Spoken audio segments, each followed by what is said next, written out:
Hello, everyone. Welcome to Lockbeard Random Live number 40, Earth Biome Forever. It's January 16th, 2022. How's everyone doing? I see the chat's filling up. Mr. Lee 3PO giving me a couple dots there. Uncle Bones, Prairie Fire, Donald Fuller, welcome. Patty Troy, Mark Dodman. How's it going, everybody? See a lot of names I saw over at Nikki's live tonight. All right, Mark. Glad to see you. Yep, she did. Yeah, it looks like he's back, Mr. Lee.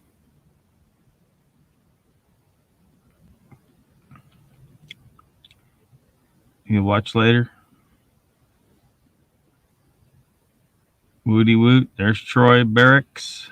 Welcome.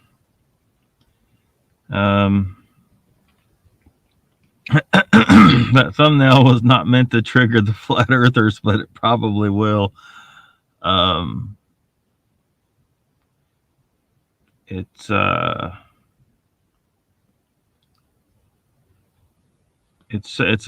idea. I don't know how to describe this.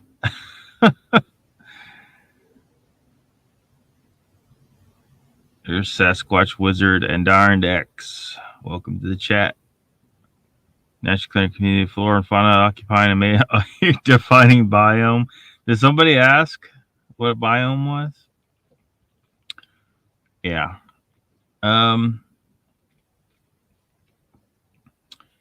So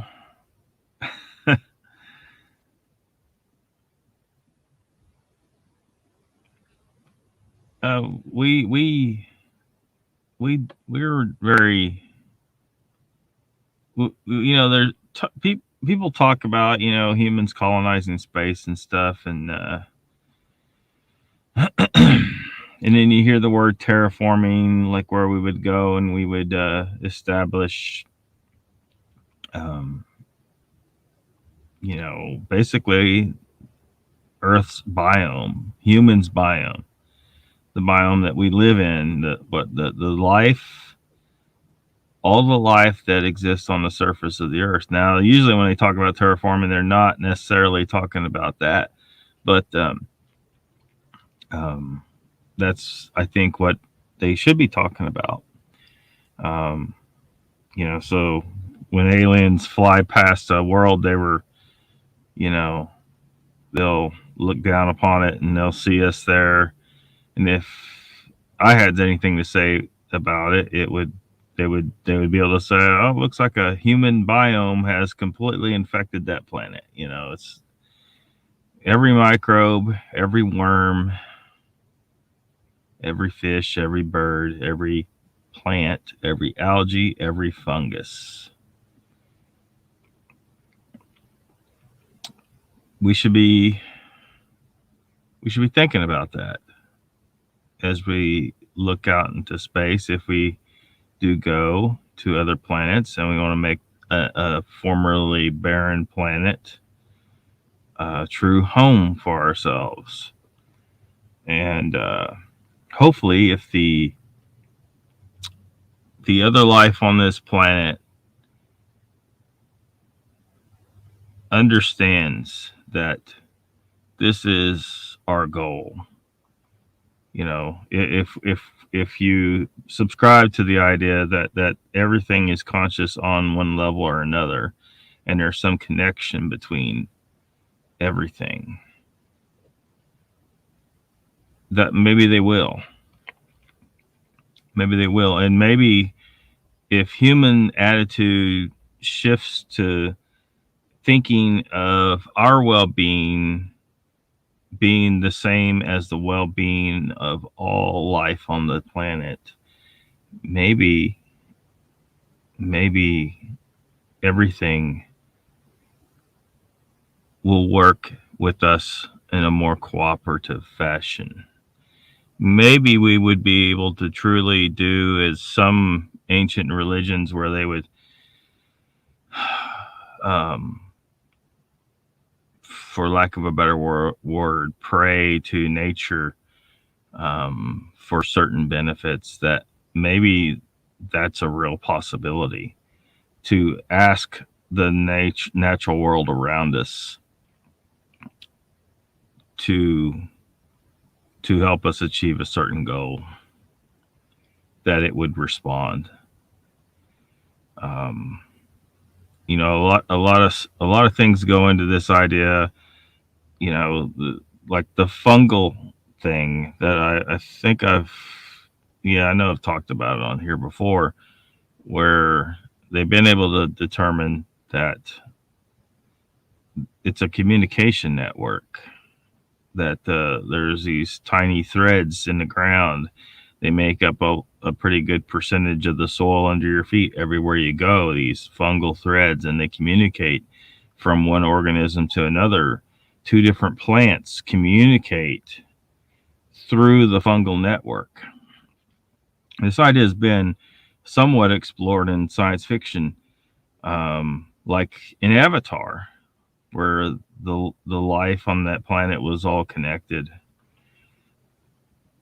They prayed to that tree, you know, so maybe the tree was a stand-in for the fungi, the communication between all the life there.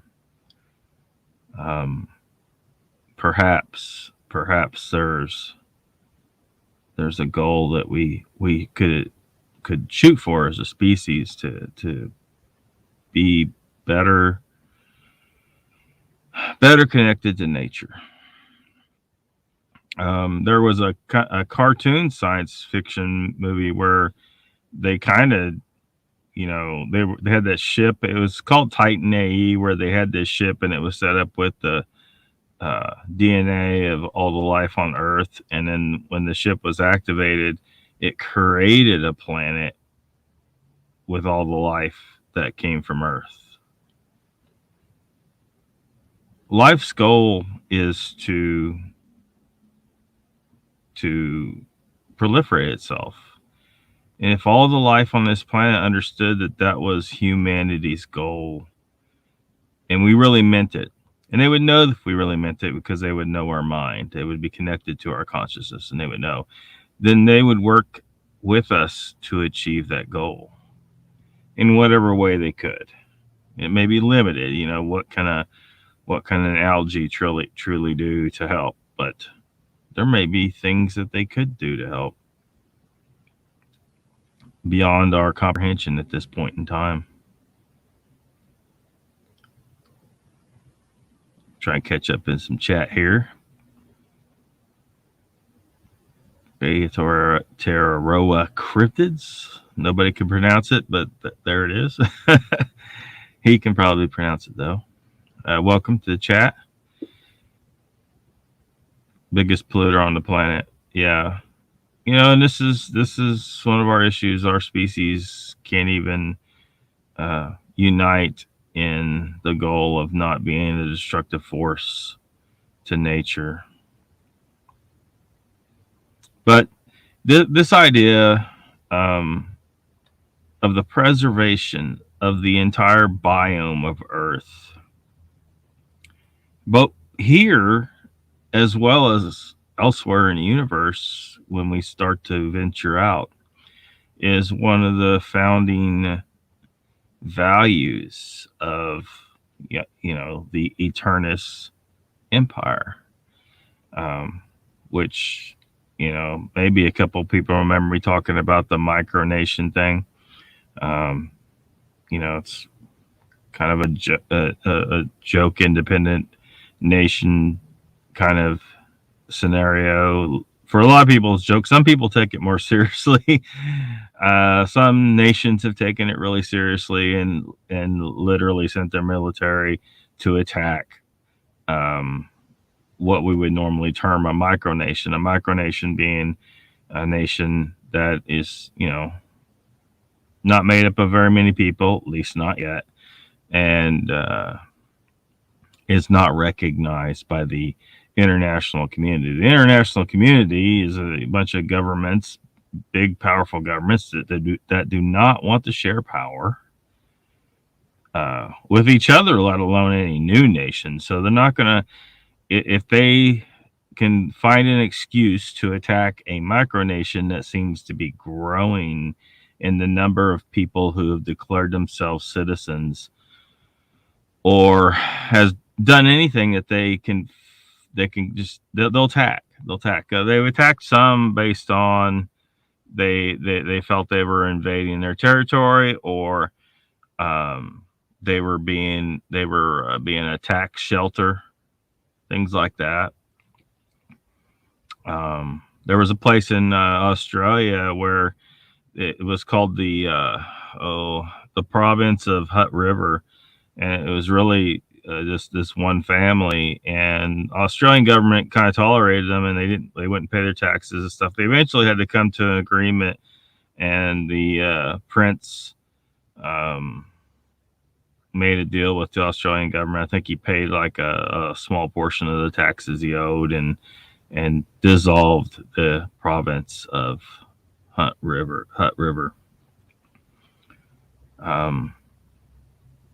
But this idea of the eternal preservation of all life on Earth, when I created the Eternus Empire years ago, it's a founding principle. It is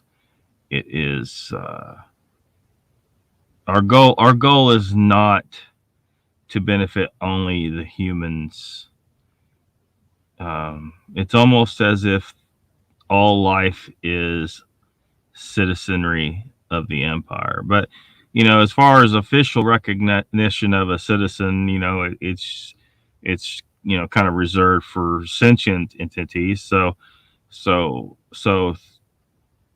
things like things that approach human intelligence or may be more intelligent than humans are included. So we're talking about elephants, we're talking about dolphins, any species on this planet that we are not aware of because they are as intelligent or more intelligent than we are, and they choose to remain unseen. This could be the gray aliens that people say they are seeing. I don't know that they're real, but if they are, they would be recognized and be afforded the rights of any human citizen. So would dolphins, so would elephants, so would Bigfoot, because Bigfoot is recognized as a people, and they are granted citizenship and all the rights. So you can't hunt them. So those people out there think they can hunt them like an animal. You can't deprive them of the rights of any kind. Life, liberty, the pursuit of happiness, the whole shebang is afforded to them.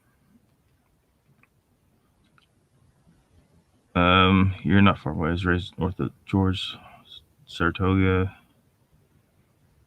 I don't know who you're talking to there. I can almost pee into Canada where I am presently. Yeah, freaking Canada, man. I'm gonna try to catch up and chat here.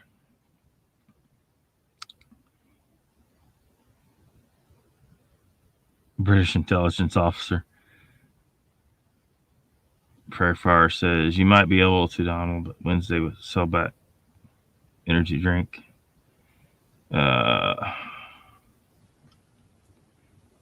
I'm falling way behind, I think, so I'm gonna have to skip over. I'm looking through, but I'm not putting everything on screen. They definitely could help, Mr. Lee. They definitely could help. The things that mycologist Paul Stamets has discovered are just insane. Most people are not aware of it. Of course, the government's not bending over backwards to let you know just how powerful they are. the fungal life on this planet and how important they are. Great, I might pop in like paperwork. Oh man, that's got to be a mind-numbing job. I tell you what, mine is too. Jeez, mind-numbing. I don't even want to talk about it right now. Patty Troy says, good, it's too nice. Freeze, rainstorm tonight. Let's see here. Lots of highs. See, Brandy's here. Welcome, Brandy. Prairie Fire. Yep, how you doing? Hey, you.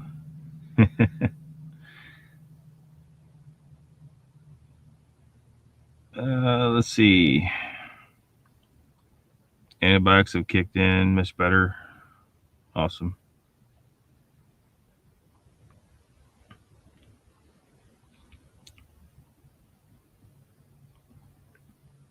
So, yeah.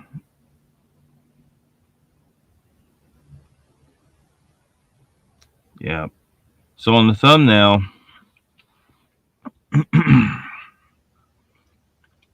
well, I had an elephant on there, had a picture of the Earth, and I had a picture of something from a science fiction show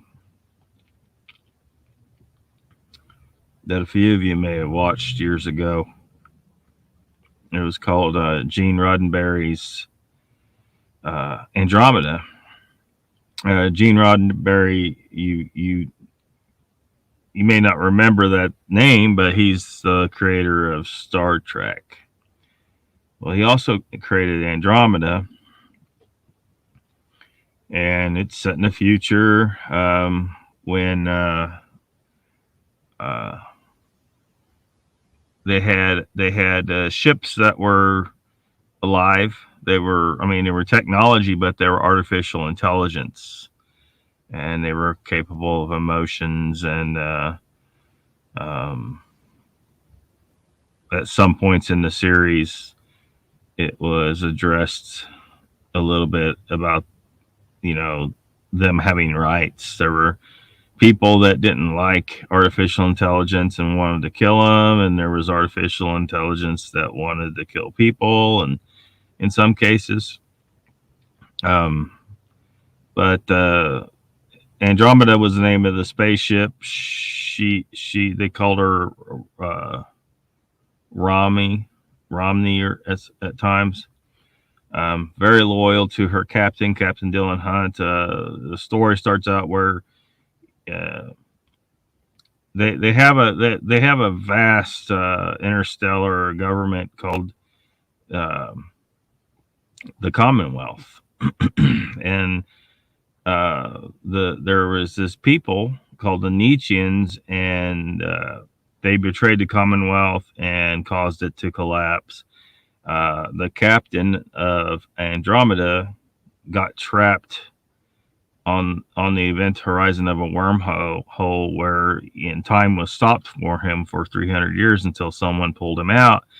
And it's, so it's 3 centuries later, the Commonwealth is gone. Everyone he knew is gone.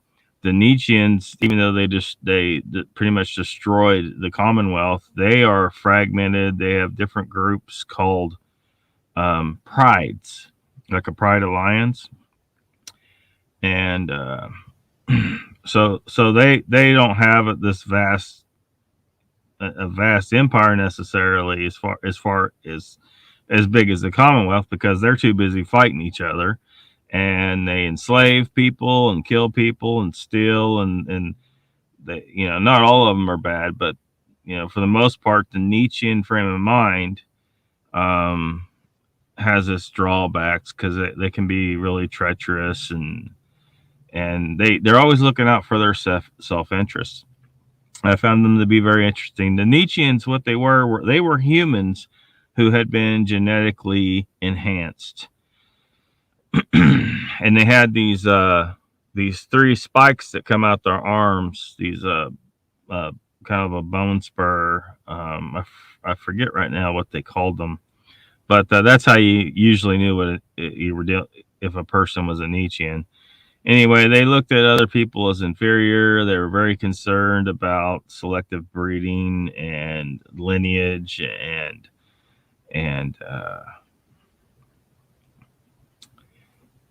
yeah. Anyway, I found them very interesting. They call themselves Nietzschean. Of course, a lot of you may be familiar with Friedrich Nietzsche and some of the philosophy thereof, and they kind of adhered to his philosophy.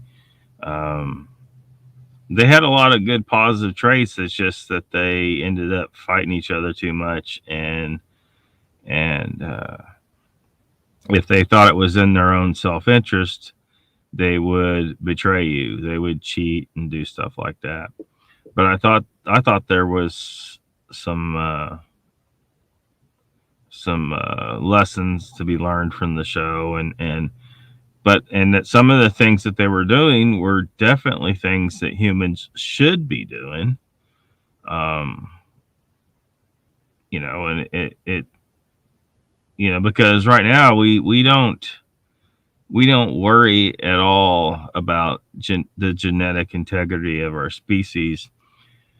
And if you say something like this, people, immediately start equating you with a certain um, 1940s, 1930s political group that caused the Second World War, right? Because they were worried about genetics. So, how do you do it? How do you do it in a way that doesn't violate the rights of people? That's the issue.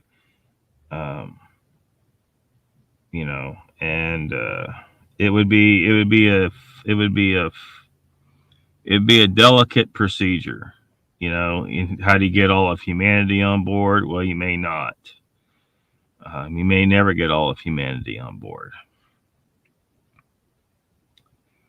But when you don't do this, you have a situation like right now, average IQs are dropping by about a point every generation. We're making ourselves dumber.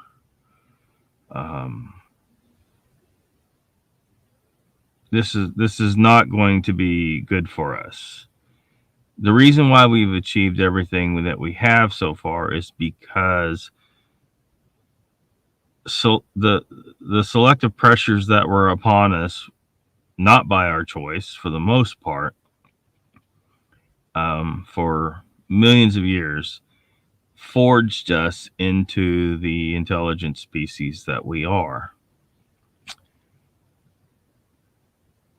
But now we have so much choice over that. We got it made. Nature made us smart enough to have the technology to beat nature back. And so now nature doesn't just get to do whatever she wants with our selective breeding, and we're experiencing the consequences of this. It is not good. There will come a point where we do not have the intellectual ability to maintain civilization as we know it anymore. It'll just start falling apart. And I think we're already starting to see this. I don't know how. I don't know. Well, I mean, I think there's a way, but it would just be very difficult. Most people would not be remotely on board with it. Purposely making the choice to selectively breed our species to be stronger, healthier, more intelligent. We're at a point where we have fewer and fewer people of the intelligence level to even understand why it's important to look after the genetic integrity of our species.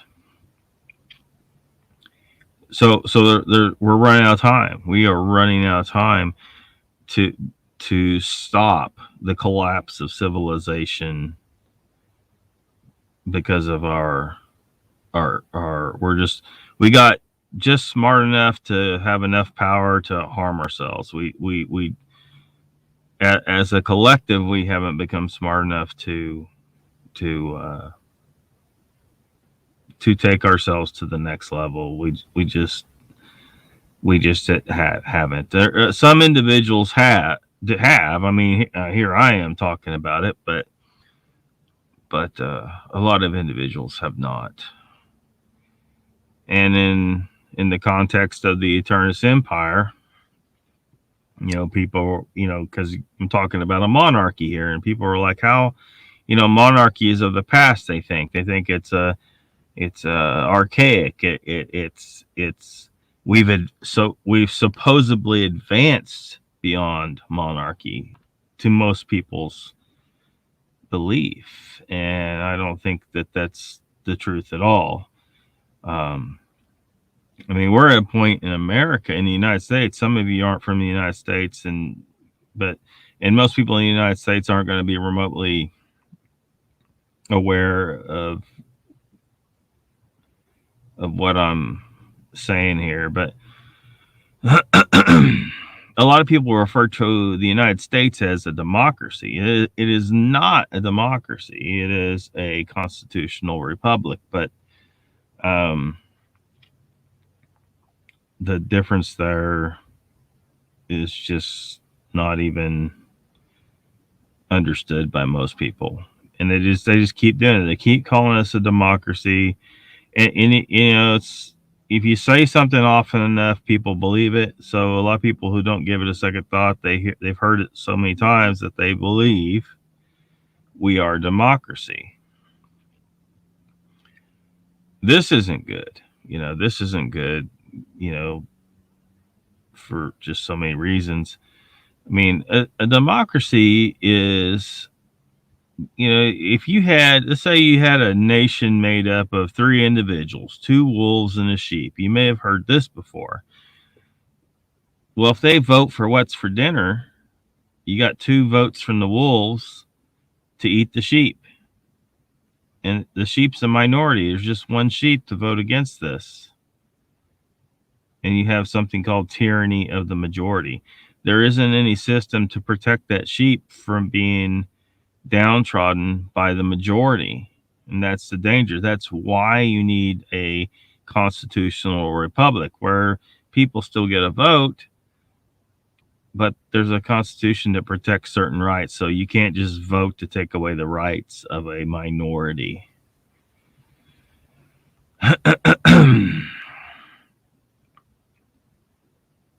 Hey, Rex, welcome. Rex Hand is here. Check out the chat here. Jimmy, welcome. Looks like a Chihuahua, perhaps, in that picture. Good, Jimmy, welcome. Kind of like Ferengi. Oh, no. Talking about the Nietzscheans? Or are you talking about what's happening to us? Or I'm not sure which one you're referring to.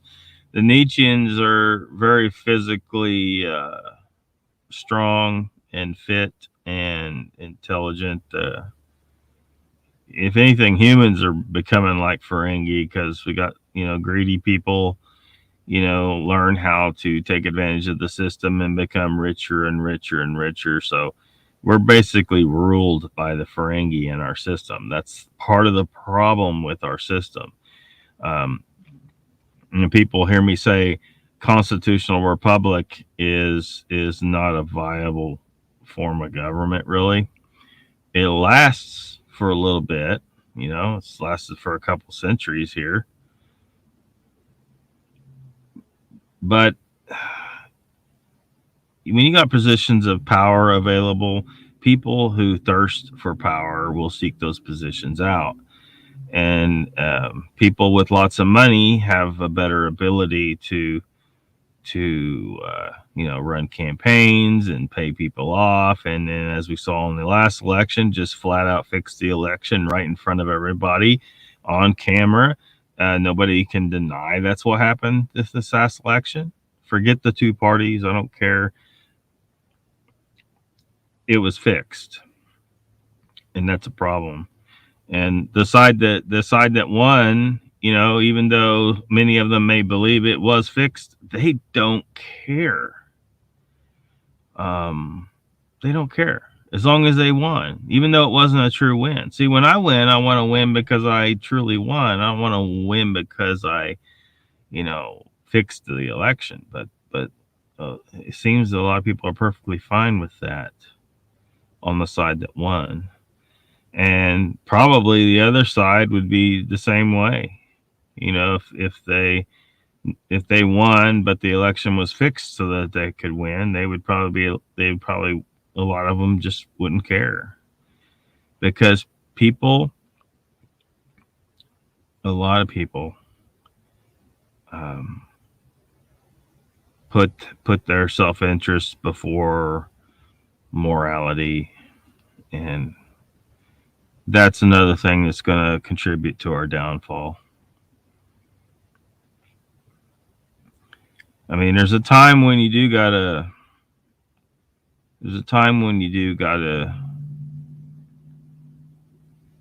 survive regardless of your morals, but in an election in the United States, it wasn't about survival. It wasn't like, we had to, sacrifice a bunch of people so that the everybody else that was left could live or anything. Nobody was going to die if they lost the election. Nietzsche, well, yeah, close enough, Mr. Lee. Yeah, that actually spells niche, but yeah. So the reason why I favor monarchy over a constitutional republic is because you have the nobility, and you're talking about leaders who are born and bred for administration of the government. They don't get a choice. So you can't have your greediest and most evil people seeking out positions of power because they can't enter into the nobility just because the majority of people voted for it. The majority of people, the majority of them not being qualified to pick a leader, if that makes any sense. I mean, most people, they're not leaders, and they're, some people, their morals are just not, they're just not right. They'll vote for their own self-interest rather than for the good of the nation.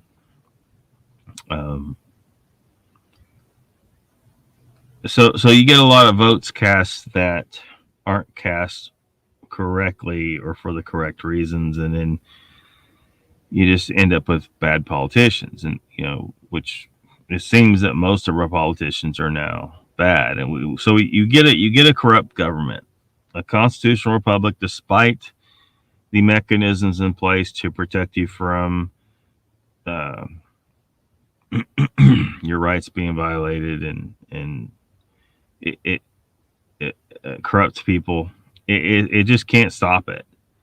Eventually, more and more political positions get filled with corrupt people until finally you have a thoroughly corrupt government, and it's just, and it won't hold together without tremendous military might. And they know that. So that's why they have built up such powerful militaries and protections for them.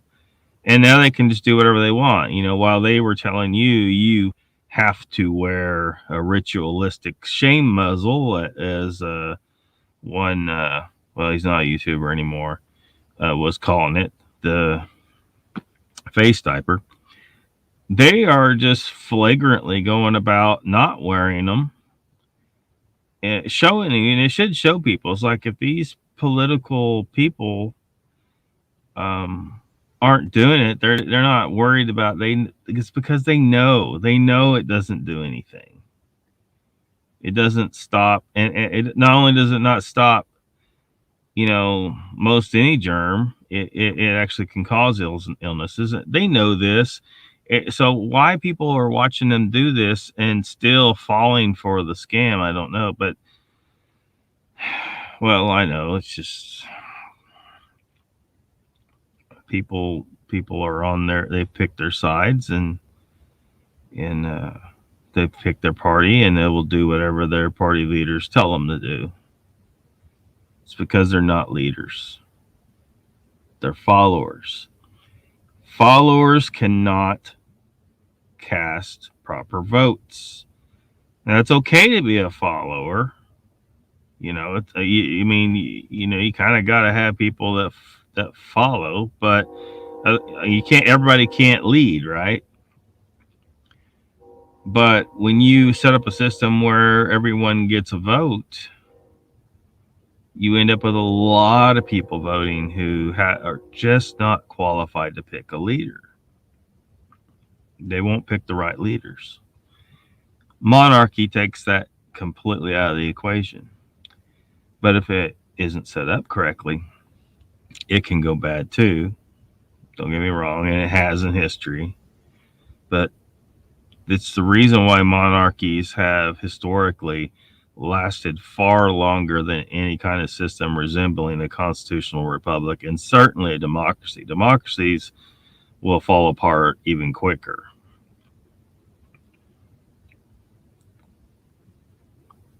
Global dumbing, yeah.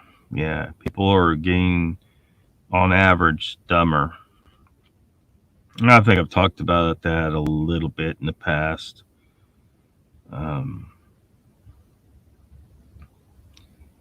Where some of the smarter people choose not to have kids. Sometimes they choose not to have any at all, or they have fewer. Whereas, on average, it's not all smart people and all dumb people. It isn't like that, but on average.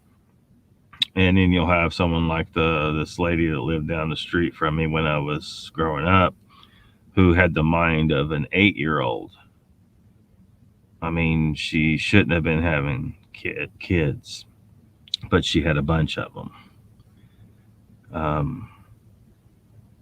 So and she's getting government assistance because she can't take care of herself. So it's just, and what happens is you end up with bigger and bigger percentages of the population being on welfare and whatnot. Some of them need to be, for reasons outside their control. It isn't because they're stupid or inferior or anything like that. It's just that shit happens. Like what happened to my family when I was a kid. There was a house fire and we lost everything. So for a while, we needed some assistance, but that's not the kind of scenario I'm talking about. So when you have that kind of scenario, though, you end up with having this higher percentage of the population being dependent on the system for support, and pretty soon that system breaks because you don't have enough people who can put into the system to keep it capable of supporting all the people that are dependent on it. And then you'll have starvation, you'll have riots, you'll have a collapse of society. You have to do something to stop that without violating the rights of a people, of a portion of the population, or all the population. So it'd be a very delicate situation. Well, let's see, we got our first bot of the night. Adios. Pew pew. Boom. Yeah, I saw it, Mr. Lee. Eventually I saw it. Dawn Fuller says Wizard Radar looks like Lizzie is just getting to you. Your two-party system in the States is kind of crazy. Yeah, it is. It's gotten just way out of hand. Well, I don't wrench people. I might change that in the future. It was one of the my initial issue when I formed the channel was, a lot of times you get you get moderators that get heavy-handed and stuff, and it seems like the channel owner loses control of things, and people get upset, and I got tired of getting banned for stupid reasons from channels, so I wanted to. Part of the reason why I wanted to create my own channel was to just eliminate moderators altogether, and if anybody needs zapped, I'll do it. Buck stops here, and if I start, making, this person a mod and that person a mod, and then other people get hurt feelings like, well, why can't I be a mod? And pretty soon you have dozens of mods, and I just don't see a need for it, at least not at this point. I'm gonna try and hold to that ideal for the channel if I can. Your feelings are hurt. Don't have your feelings hurt, Brandy. If you can smell a fart through a mask, how effective can they be? Yeah, they're not. I guess Rand Paul got banned from YouTube for talking about this mask issue. Republicans, you need to hear me. Forget Trump next election. Go for Rand Paul. He's not as good as his dad. His dad, Ron Paul. You guys should have voted for Ron Paul in the primary in 2008 and 2012. Stop listening to the freaking news. He was not.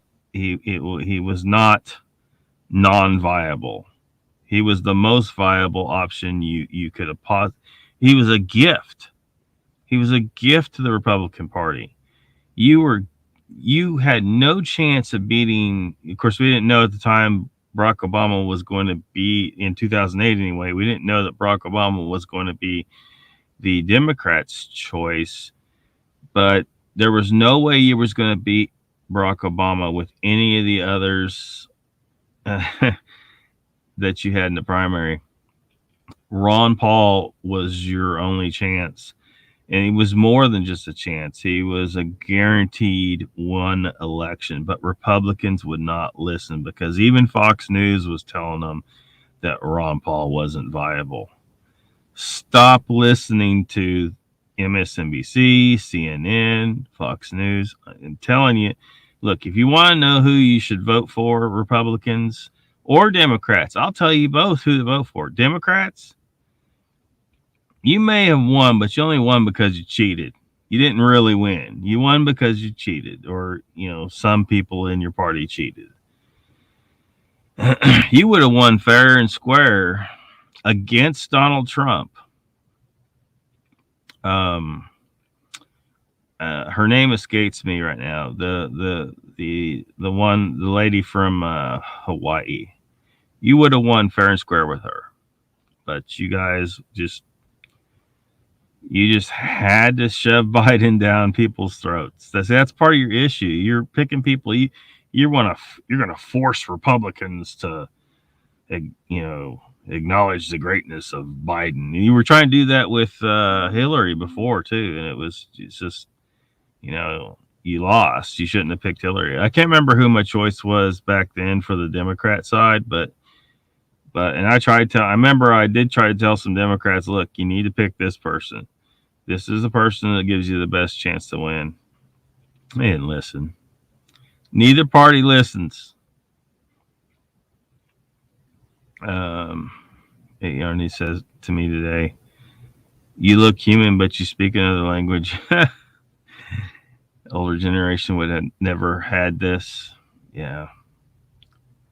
Any chance to see my doppelganger? Brandy says, Mr. Lee, are you an alien now? Has the craft that visits implanted something in you? Patty Troy says, I'm not too smart, but my son has an IQ off the charts. It's a gamble. Well, there's the nature versus nurture too. I mean, it kind of depends on how your education went. Did you have teachers that were able to make things click in your head? That's part of our problem with government controlled education, not properly run and run by a government that's corrupt. So of course they know damn good and well what's going on. They're given this crappy education, and a lot of people are falling through the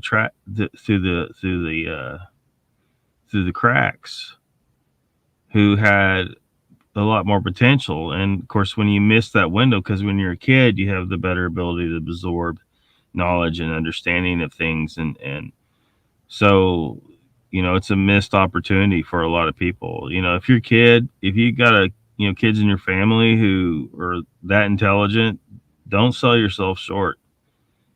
You may have had genetic potential well beyond what you have exhibited. But you just didn't have the right teachers to make things click. They're too busy using a cookie cutter approach, teach all the kids the same way most of the time. There are some teachers that go above and beyond, and actually, try to evaluate each individual student and figure out, how do you teach a particular subject to this kid? Because different kids learn different ways. Randy says, that's very strange to say, even from an 8-year-old. Did you ask her what language she thinks you speak? Right, he's a gamer, though. What's his channel, Mr. Lee? You can speak dog, Mr. Lee. Mods for everyone. What channel does it? There's a channel out there. I can't remember which one it was that was making everybody a mod. I think Hiveless B was doing that, at least for a while. So much better in blue. We'll wear something blue and take a picture. The Bat Mom says, you get a mod and you get a mod. We all get a mod. Oh my gosh. No, I'm not going to do mods. I'd bet you if you disclose that info. Sandra Piper's here. Welcome. Gamer channels. Leave me a hat. I won't disclose anything. Don't vote for the DNC or RNC. Promote Gabbard. Yeah, that was her name, Gabbard. Democrats should have picked Gabbard. She would have body slammed Trump in a fair election.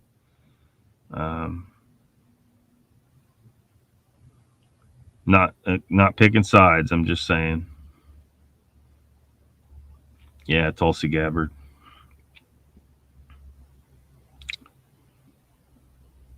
Both sides are shady. Politicians are all liars. Yeah. They're working together too. Folks, they don't see it. They see them, they get on they talk shit on each other, and they get on the debate stage, and it's all an act. They're all, well, not every single one of them, but nearly all of them controlled by rich, powerful people, or they're just straight up rich, powerful people themselves. Prayer Fry says, Rex, the older generation would have never fought World War II if they knew it was all going to go to shit like it has. Yeah. We should have stayed out. It appears that, because the American people didn't want in that war. They weren't in support of going to that war. So when your people don't support it, you'll have a hard time pulling it off if you can't make them think that, you got to make them think it's their own idea, You got to make them think that we're in danger. So, surprise, surprise, Japan attacks Pearl Harbor. It was a setup. Why in the hell? That was a dumb move, right? Why would you want to bring in another nation into the war? Why would Japan do that? Just think about that. Why would they do that? You know, they try to say, well, it's because we cut off supply lines, blah blah blah. Look, you do not commit an act of war because of that when you're in the middle of a big freaking war and bring someone else in to help your enemy, because that's what happened. That's what's going to so this tells you that this global government, this shadow government behind everything has control in all these nations. These nations are just they're all an act as well. They're going to make you think that there's, a whole bunch of nations out there when in reality they're all controlled by one group. They wanted to get America into the war and make the people in America think that they needed to be in a war because they were attacked. America got scammed.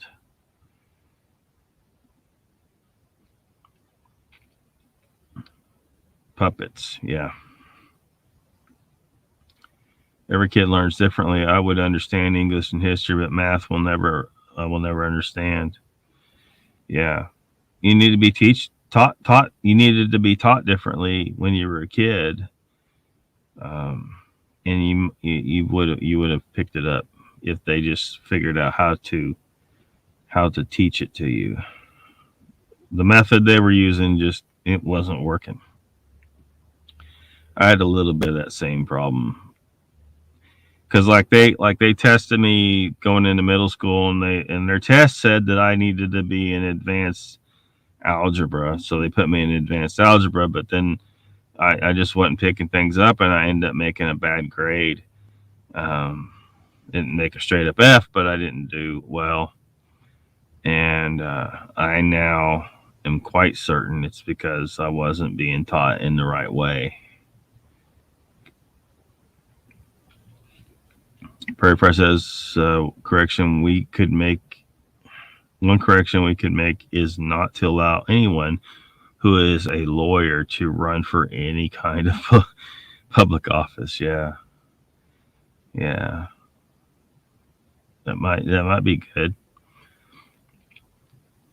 Whack me in the head. Hated math since then. Okay, I hated math since division, but yeah.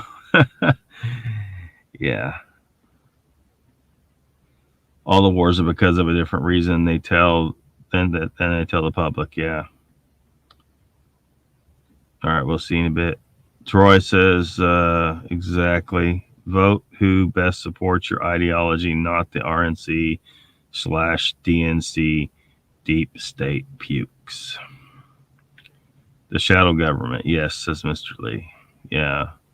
And see, when you say something like that, because for lack of a better term, I don't know what to call them.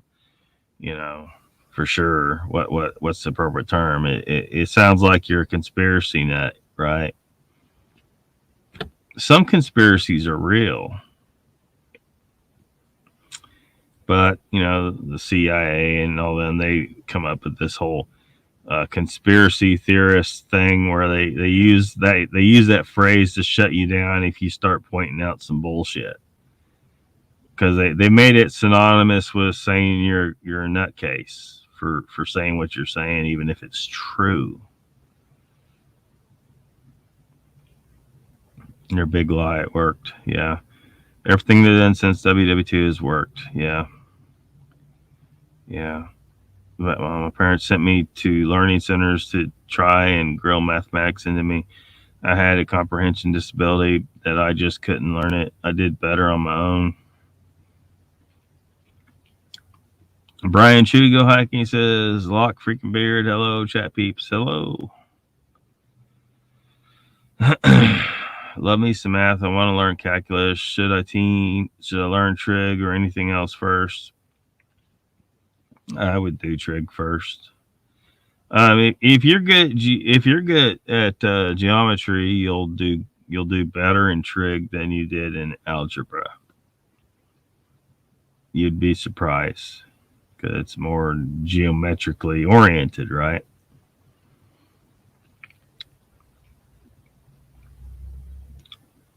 Let me see here. Pop Craig's here. Welcome. Algebra, geometry, and trigonometry help a lot. Yeah. Rex Hands here. Welcome. Sandra says, Lockbeard, right? I taught algebra in college and middle school. I finally went into finance for a pre-K to 8th grade school of arts.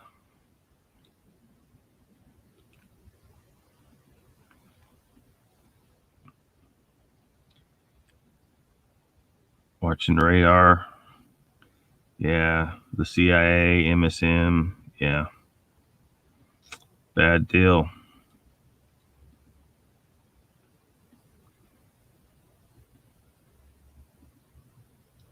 Prairie Fire says, unfortunately, there's no opposition to them any longer, and we have outlasted our usefulness. So it's time to punch our ticket. We are the final solution.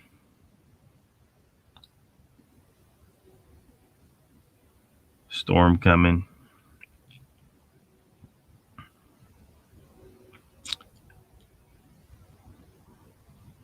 Papa Craig says, dang it, Prairie Fire, that's pretty harsh of them. Yeah. It's a mess. And it will fall apart, you know. And they want it to. They do, they want it to. They know damn good and well. And they've been trying to push us over the edge with all this crap. This part of the reason I think they perpetrated the beer bug lie was to try to push people over the edge. But Americans are resilient, and a lot of people in a lot of other countries, they're pretty resilient. They weren't pushed into total social unrest with it. And I think that's definitely what they wanted to cause, all the ridiculous lockdowns and, face diapers and jabs and destroying small business, disrupting the economy. This was all something that could have pushed us into complete social unrest. And in that scenario, you'd have a lot of people begging the government to intervene. They would want troops in the streets. They would hand our liberty over on a silver platter. Luckily, it hasn't quite happened. They may still try. They keep trying to come up with, this new variant, blah, blah, blah. We need to do some more crackdowns and more lockdowns and more infringement of liberty. If people would just stop falling for it, we have a whole bunch of people out there right now who actually believe that the common cold, which is what they've got, is the new variant. I mean, they're believing it. The media is sitting here telling you, we've caught the media lying over and over again. That we know the politicians lie about shit all the time, and people are believing it. Who's telling you this shit? It's the media, it's the government, these corrupt scumbags. They're manipulating everybody, and people are still believing it. What proof do you have that it actually exists? None. You have none. Oh, well, I got the test. Test said I was positive. test is meaningless. That's why even though Elon Musk he's kind of an odd fellow, I do think he actually cares about the people. And he tried to clue people in with his 4 tests he took. He got 2 positives and 2 negatives. Well, does he have it or does he not? If he only took the one, he believed that one test, he would think he if it was a positive, he would think he was positive. Negative, he would think he was negative. But he took it 4 times with the same nurse, the same test, same nurse 4 times, and got 2 positives and 2 negatives. It's a crapshoot. It's a flip of a coin whether you get a positive or a negative on that stupid test. It doesn't tell you shit. Stop believing it. Stop it. You got people say, oh, this is definitely different than the cold or the foot. They've convinced you of this, and so you're believing it. You're thinking, you're not considering the possibility of a psychosomatic effect. I mean, they're using the media as a propaganda wing to get you all to believe it's going to feel different, and people are believing it feels different. And maybe they are experiencing different symptoms, but that's psychosomatic. Your mind has some degree of control over what you feel.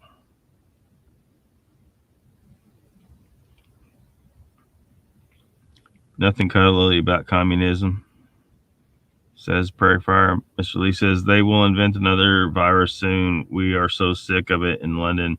Lots of fighting going on. Yeah. I don't know how we get out of this scenario. Just keep informing people.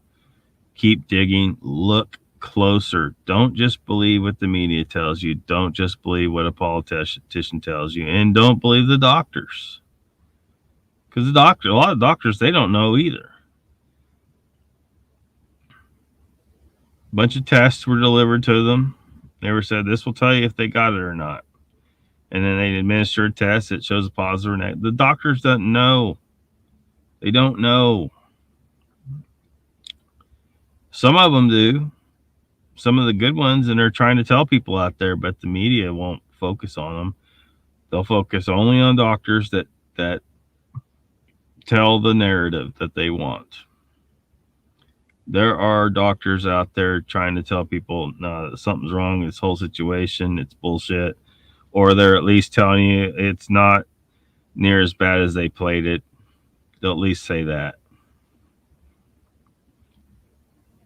They managed. Prayer Fire says they managed to get those who fought for liberty and freedom to be vilified. Yeah, they did. Papa Craig says I'm quarantined right now for that crap. So is the whole family. Yeah. Yeah. So I mean, how mad? I don't know if you still believe it's real or not. But some people get mad at you if you say that. What if it's true? How mad will you be then? And then your anger will be directed where it needs to be directed, not at the people saying it's not a real, unique, new, novel. You notice how the media kept saying, oh, it's a novel virus, it's new. They were trying to beat it into people's head that it's something new. But it's not.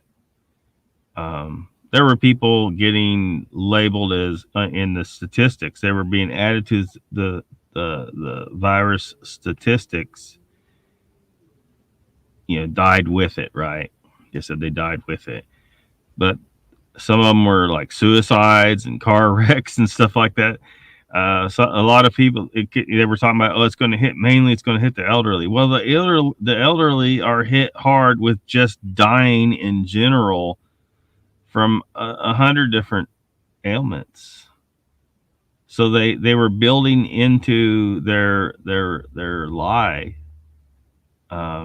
a way to pump up their statistics and say, look, all these people died with it, blah, blah, blah. No, these are elderly people who had weakened immune systems and already had diseases, heart disease and diabetes and stuff that was slowly killing them. They were going to die anyway. They would have died anyway if you never heard of this so-called virus. They would have died, and they would just said, well, they died of heart disease or something. Lung issues. A lot of people get lung issues. Now, I think there's more. I think there's more. We're being increasingly exposed to basically radiation from our technology, which is going to cause a lot of the same symptoms that they attribute to this virus. And so I think part of it also has to do with that. Look, the communication industry cannot have you knowing that they are harming your health. They don't want you to know that. But they are.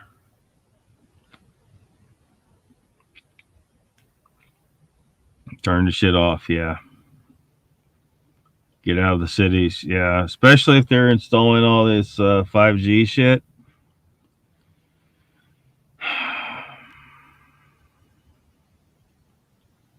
They got to install those 5G emitters more densely because of the way those frequencies work.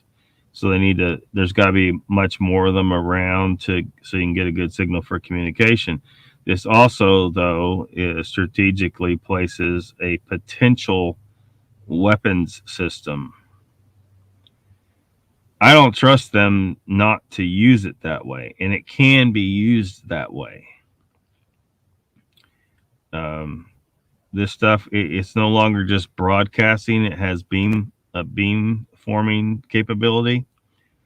So they can target the frequency, target the signal on your device, but they can also just target you. And some of these frequencies have been experimented with by the government for decades, and they know that they can affect your mind with them. They can just drive you crazy. They can make you catatonic. So say you're just driving down the street and they've identified you as some form of dissident. This guy talks shit on the government and he keeps saying shit that we don't want people to hear. So let's have the cops pull him over, and then we'll hit him with we'll turn up the power on one of these 5G emitters and target him with it, which will cause him to resist arrest when he normally wouldn't. And then the cops may kill him, or they'll at least arrest him, and we take him out, and it looks like it's legit. It looks like he legitimately resisted arrest. But he didn't. He was affected by the frequencies that are part of the 5G range. I'm not saying they're doing this yet. I'm just saying they could do it. Because they say, well, these 5G towers, they're it's low power. It can't do that. Yeah, well, what's to stop them from turning the power up? What's to stop them? And then, of course, there's the cancer-causing aspects and all that stuff. So, scare the people with that shit. Yep. Waiting for our food to have beer bug-free labels. Yeah. Uncle Bob says, hello to Papa Craig. Good to see you. I had a collapsed lung 7. The flu at home now on the mend. Yeah. Papa Craig says, I did prayer fire. The test is doing what it was designed to do, make money. Yeah. Yeah. That's just another layer to the corruption that's going on with this whole situation. They're making bank. They're trying to make everyone a customer of the pharmaceutical industry. I mean, some of the things I mentioned on here could help you get outside of that system.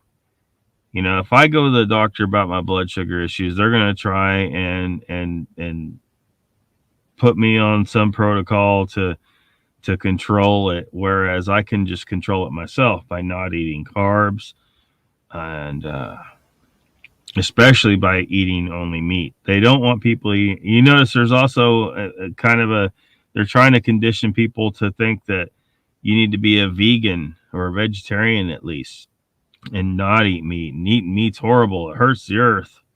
Blah, blah, blah. Look, go look at a cow in a field. You know, the confined animal feeding operations aside, look at a cow in a field. Look around that field. It's like, well, this is basically nature out here. You know, there's a few things that aren't really natural, but there's grass and maybe a few trees and you know, it's basically nature. And what do cows do in nature? They just walk around and graze, and that's pretty much what they do for the most part.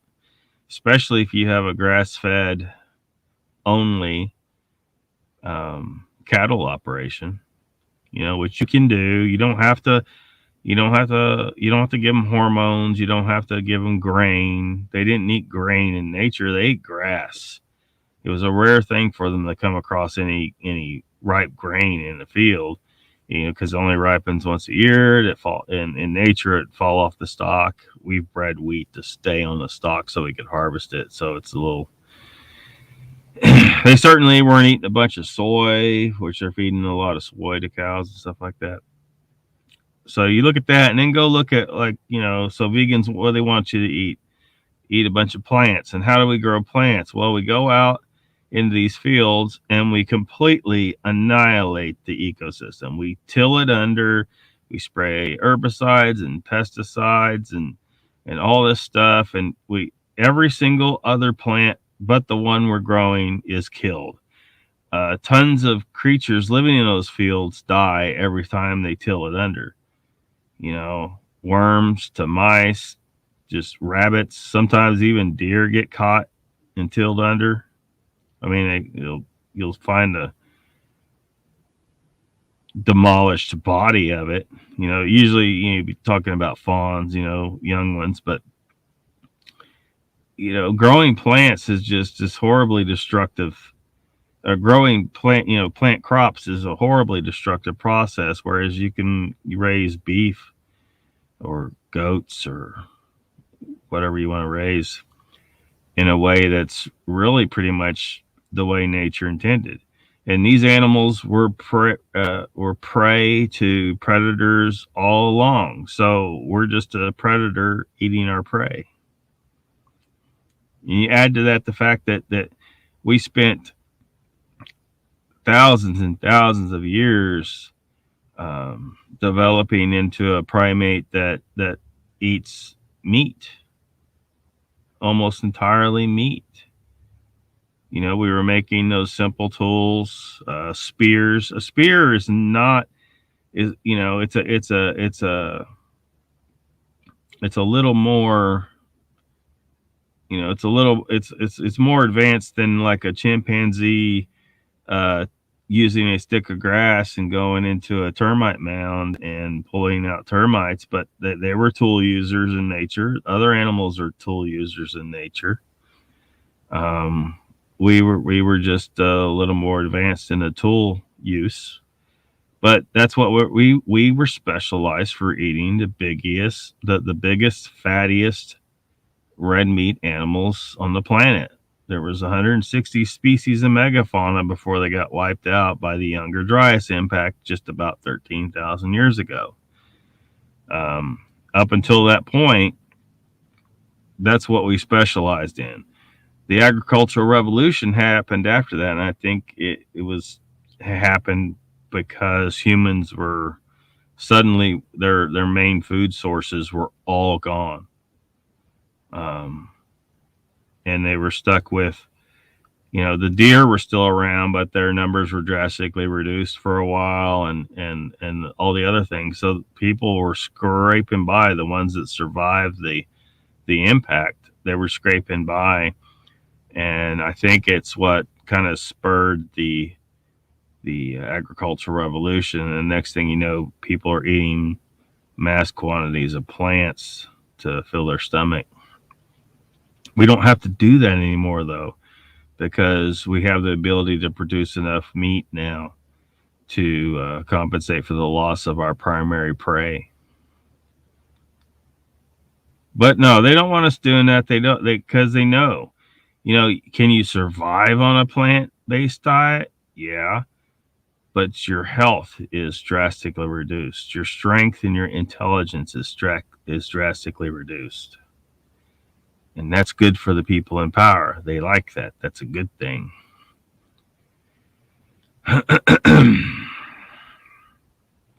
Pretty much every Sunday I go to a buffet where they make sushi, but they put some raw fish on the buffet as well, so I can just forget the rice and just get the fish and eat some raw fish, as humans should. It's good for you. Unfortunately, there's a bunch of other crap on there, and I can't help myself but grab a few things that I shouldn't be eating, but that's a whole nother issue. Usually I eat it with a little bit of that seaweed salad. That's not too bad to eat. It's just to kind of make it more appetizing. Not a whole lot of it, just a little bit.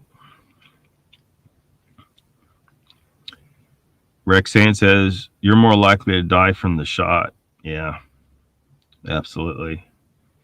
Many people have. The media is not reporting on it. I really need to look more closely at this graphene oxide crap that's in there. There are some studies out there about that substance, and it appears to be connected with blood clotting issues, and surprise, surprise, blood clotting issues are what's killing some of these people.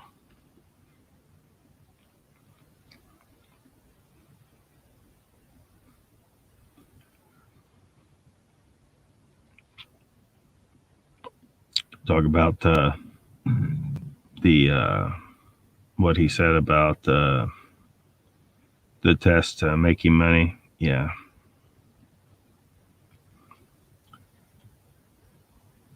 Yeah, he's making it. He'll be fine. He'll be fine. If you believe, you'll be fine. And then also, you may look, this may be getting a little bit, it may sound a little bit wacky. Look into Wim Hof when it comes to actively control your immune system. Wim Hof has successfully taught people to do it. Now, there may be a limit to how much you can control it. There may be some diseases you can't overcome just by believing that you can and trying to take active control of your immune system and say, look, you need to work harder, asshole. Wim Hof taught people this because people didn't believe him. He's like, what are you talking about? Well, he taught people that so they got some subjects, and he taught them how to do it, and they infected them. I can't remember what it was they infected the subjects with, and 100% of them were able to cure themselves. So look into Wim Hof. It may be valuable to you in the future if you can achieve those same kinds of results with other illnesses than the one they used to inject those subjects with or infect them. I don't remember how they infected them. It may have been an injection, but I shouldn't say injection because I'm not sure exactly the process that they used. Good evening, Polly T. Whit Helton, welcome. Prairie Fire says PCR tests have a 90% false positive. I have no doubt.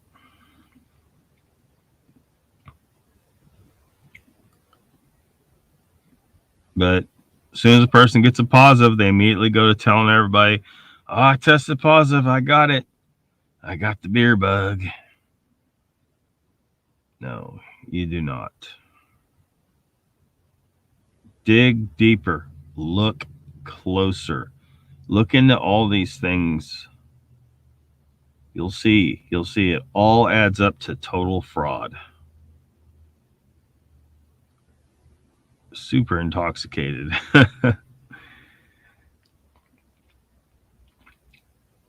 Prairie Fire says, you people know the Wuhan that was back at it trying to pass the virus in the rodents. Yeah. Well, they may be, who knows? Maybe they are trying to soup up something over there. But isn't it convenient that this, of course, and they're telling this, they've talked about it on the media. Like, I think they want us, they need to have, for their narrative to work, they also need to have an origin for this disease that they claim exists. And so, yeah, you point at some lab over in China and you say, yeah, see, they did it. It was made over there, and that's where it came from. No, it probably didn't come from there at all. They just made a good place to point to as the origin, so they could, support their narrative. And how convenient it is that it's in a place that most Americans can't go and probably would not go. Like, even if I wanted to travel overseas somewhere at this point, I would never pick China. It's just not, I don't see it as a safe place. I'd probably, disappear. They say, I got ate by a tiger or something. Who knows?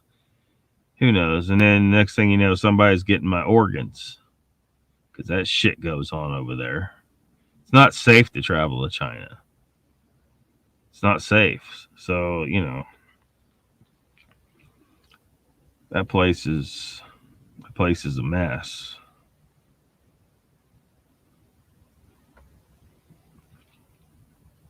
Papa Craig says there's a beer bug virus you can add to the many other cold viruses. The main reason they wouldn't let us say the beer word is because that's the definition of a cold virus.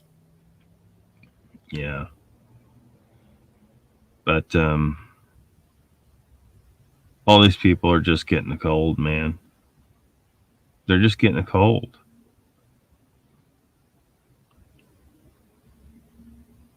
They convinced everybody it's a novel virus. Look at the all-cause mortality statistics. If we had something new out there killing everybody, you would see a jump in the number. You look at those numbers now, and remember that every year in recent years we've had a little bit of an increase every year for a number of reasons. Part of it's because we're getting more and more people in the world every year, right? So, but so you want to be looking at percentages and not the numbers necessarily, but also we're seen to be having increases in people dying from drug overdoses and suicides and stuff like that. So we've been experiencing, before this virus popped up, a little bit of an increase every year of the all-cause mortality statistics. They do not reflect a new disease ravaging the planet. They just don't. And then you also look at the flu death statistics. Hundreds of thousands of people die every year of complications with the flu. Does that sound familiar? It should, because that's basically what they're saying with the beer bug virus. They're just calling it this other thing to scare you. Oh, you got this novel virus over here. That's what you got. No. you still have hundreds of thousands of people dying every year with the flu, the regular old flu, because sometimes it kills people. But if you look at the flu statistics from 2020, it looks as if the flu just decided to take a vacation or something. And of course, they'll try and twist it and say, no, it's because the people that would have been killed by that were killed by the beer bug first. Don't let them twist it on you like that. This entire thing, everything points to bullshit. Everything points to fraud.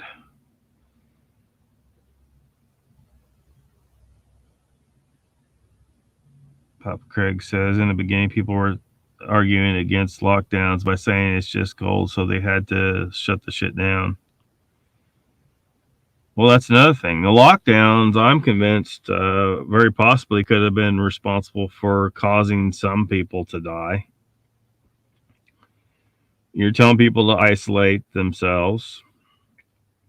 Humans are a social animal. You disrupt their normal social life, you're gonna stress their system. You're gonna cause them to be more likely to get sick. You're also telling them to stay inside, right? So they're getting less sunlight than they normally will. And at the worst time of year, in the wintertime, when there's less sun in the northern hemisphere anyway. So your vitamin D production goes down. That would have caused a few people to die as well. Of course, no one's going to collect these statistics. And how would we know for sure? It'd be hard to prove that. But we know, based on what we know that this is true.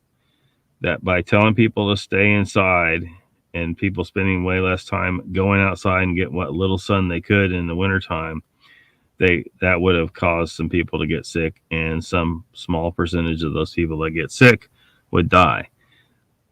There's also the psychosomatic effect, where they convinced people that they were going to get sick. So now you're going to get some people sick that way. There's also stress. They stressed everybody out with this whole situation. That's going to cause some people to get sick. And some percentage of those people are going to die as well. If anybody died from anything new during all this, it was from that. It was caused directly by the government stressing people, psychosomatic response, and telling them to do things that was going to make them sick. The face diapers are making people sick. People who were already having breathing problems would have been worse off because now they're not getting adequate oxygen. It's causing hypoxia for people. It's also causing bacterial problems because you're rebreathing that air like that.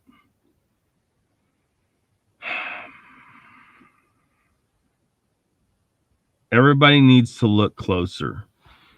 They have fooled the world. Everything looks like a fraud. And we got our next contestant tonight for the band hammer. Goodbye. Papa Craig says, I heard they were doing that prayer for the evil Dr. Frankenfauci. Yeah. Don't listen to that guy. Don't listen to him. At first he was like, no mask. And then he was like, you need to wear a mask. And he's like, you need to wear 2 masks. And it's just, the dude is so full of shit. And it was funny watching, not here recently, Rand Paul taking his ass to task. Rand Paul, Republican Party. Forget the popularity contest bullshit. Forget Trump. Nominate Rand Paul for presidency. If you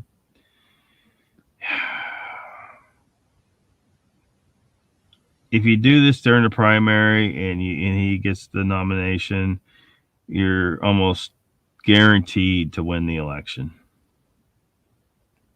Guaranteed. Rand Paul is your guy, unless someone better enters into the contest. But Yeah. Yeah. Look for that video, Rand Paul getting all up in Fauci's grill. I think Fauci might be in trouble. Meredith, welcome to the chat. Scientists finding 5G agitates and so-called COVID. Damn it! I said the damn word. I'm trying not to say the word. The beer bug.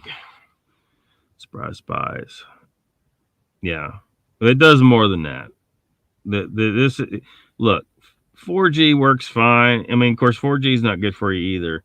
But some of the frequencies involved in 5G, bad news. Bad news. We don't need shit to be that much.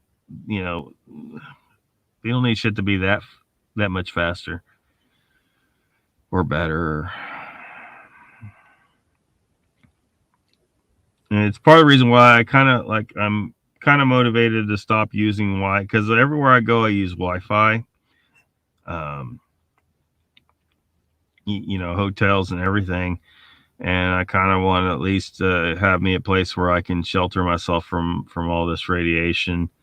Build a home that is shielded properly, and then hardwire internet into there so that I don't have Wi-Fi in my home at all. It's just coming to the point where my minimalist ideal is great and all, but I'm probably for my health I need to think about building. It'd be an underground home eventually, an underground home, which is good for other reasons too. It's a lot easier to heat and cool underground because it maintains a pretty steady temperature year round. It blocks all the frequencies bouncing around outside. Underground home is, it's made of concrete, so your house is not going to burn. I live in Tornado Alley, so tornadoes are not a problem if your house is underground. Concrete also, bugs don't eat it. You're not going to get termites. It doesn't rot. You're not going to, there's just all these problems you'll avoid if you go to underground life. And you can build homes that are, a lot of people are like, oh, I wouldn't want to live underground. Look, just look at some of the homes some people have come up with that are, you can still, feel like you're not underground if you do it right, if you build it right.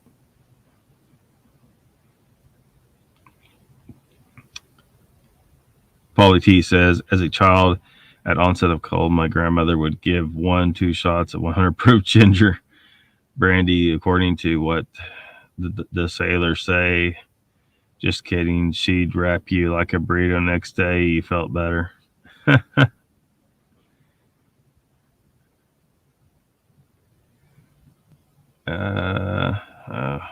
I'm going to try to catch up and chat faster. I know I'm getting behind.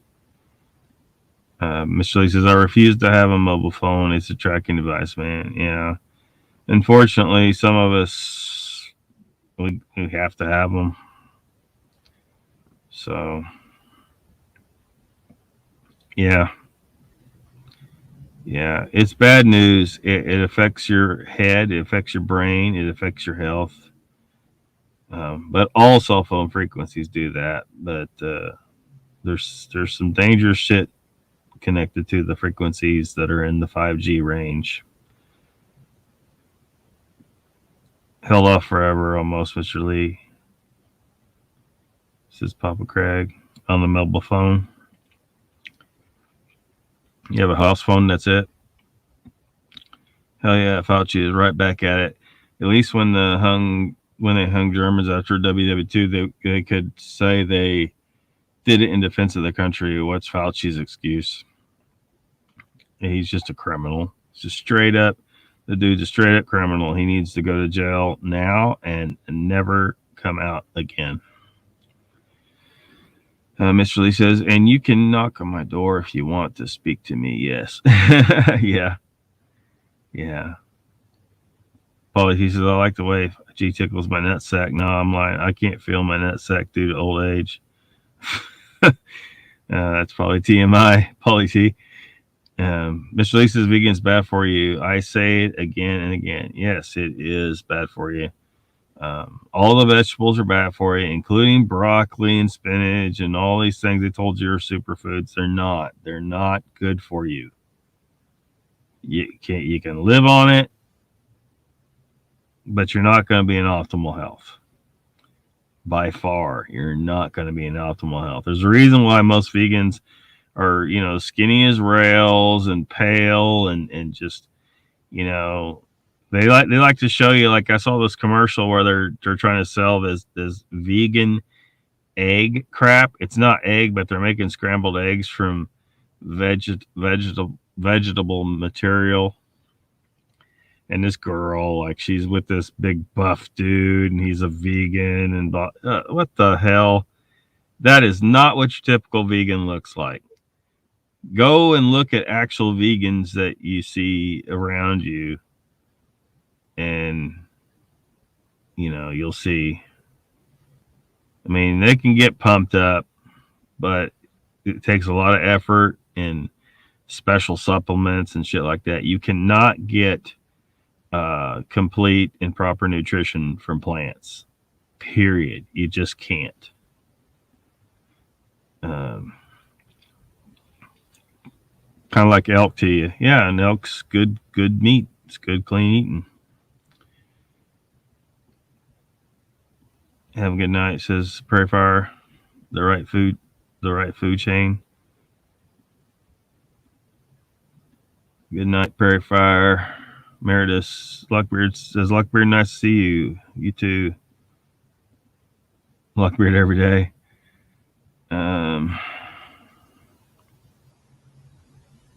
Paulie T says, yeah, but plant from GMO seed is part of the same problem. Yeah, it's just another level of the issue.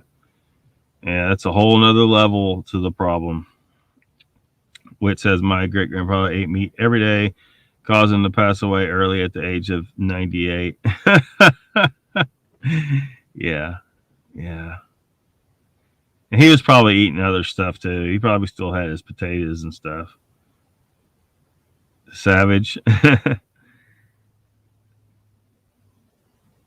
That's tragic. Liam, I like. He knows his shit. Yeah. It's hard to understand him when you see him being interviewed and stuff, but yeah. Do you feel the mercury isn't an issue? Mercury is an issue. It's a poison. It's poisonous to you. Yeah, and they put that in the injections of a lot of stuff. They've been doing that for a long time as a preservative, I believe. They're like, it's not enough to hurt you. No, look. Never mind. You just can't be injecting yourself with mercury. Wim Hof, WIMHOF, 1 F, Troy. Very interesting stuff. Cold tolerance, immune system control, and breathing method, and yeah. Meredith says healthy soil, not poison all over it or runoff from a scummy pond or body of water. Chemical warfare on my soil is not good. Yeah. His YouTube channel, Wim Hof breathing techniques. Yeah. Bummer, Meredith. That's why I live in the middle of nowhere. Papa Craig Smart. Yep. And where you are, Papa Pizza Delivery. Communist. Just Domino's. Cinema Pizza. Donald says, had a buddy go get topsoil from a garden center that was full of blight. His garden is a pain to grow food now. Yeah. I don't know what he could do. Like, probably let it go fallow for a season. Just don't grow anything in that spot. Let nature balance things back out. Maybe throw some manure on the area and spread it out. And then the following year, do not till. You do not have to till. I used it. I don't garden much anymore because I don't eat vegetables, and I don't have land now either. I sold my land in 2019, but even before then, I wasn't growing vegetable garden. I used to be an avid vegetable garden grower, but it's just I just kind of stopped. I mean, I like plants and stuff. I took a lot of botany courses in college, and but anyway, so this is what you do. You got your area level. You let it go fallow for a year. Just leave it. Let it just be grass or whatever. And then when you're in the early, like before everything starts popping up very much, like things can start getting a little green. It just depends. Like it kind of depends on you know how where you are. When the growing season starts, but just before the growing season or just as it's starting, get some cardboard. Clean cardboard. You don't want a bunch of plastic on it. If there's tape on the cardboard, peel that off. You don't want to deal with that. You can leave it, but you'll have to remove it later. And then paper mache your whole damn garden area. Like, I'm not saying actual paper mache, but you lay a piece of cardboard down over a spot, and then you overlap the next piece by several inches or so. And if you can get big sheets of cardboard from somewhere, like I used to get it from Lowe's, because Lowe's would put what they called a seal in the back of the shipping trucks. They would take some twine or something, and they had this big sheet of cardboard that would go across the back of inside the truck, inside the doors. So all the product was behind this big sheet of cardboard, and they called that the seal. It's just kind of loosely in there though. Anyway, when the truck comes to the store, they pull that piece of cardboard out, and at the store I was at, they would fold it 3 ways and stick it beside the cardboard baler, and no one ever wanted to mess with it because it's not as easy as breaking down a box, because you really kind of got to cut it. You can try and fold it down, stick it in there. It's just a pain to deal with. It's just big sheet of cardboard, like 8 feet by 8 feet or something like that. Anyway, so I'd just go get it. They just give it to me. And that way it made it a lot easier to layer my garden with a layer of cardboard. So you put your cardboard down on the ground. Do not till. Put your cardboard down on the ground and do not till. If you are going to irrigate, what you may do, and I did this a couple times, is get some of that soaker hose and put that soaker hose down on the ground. Just lay it down in the pattern or however you want to grow your plants. Just kind of got to plan it out, but you can do that. And then you put your cardboard on top of the soaker hose, and that way your water use efficiency is way better, and it's delivering the moisture to the plants underneath the cardboard. But you don't, like, there were years where I didn't water at all, because doing what I'm about to tell you helped the ground maintain adequate moisture just through the rainfall.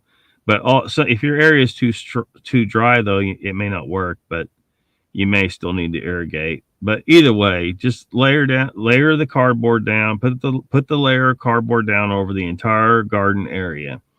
That will suppress all your weeds, right? Your weeds can't grow through cardboard until it breaks down.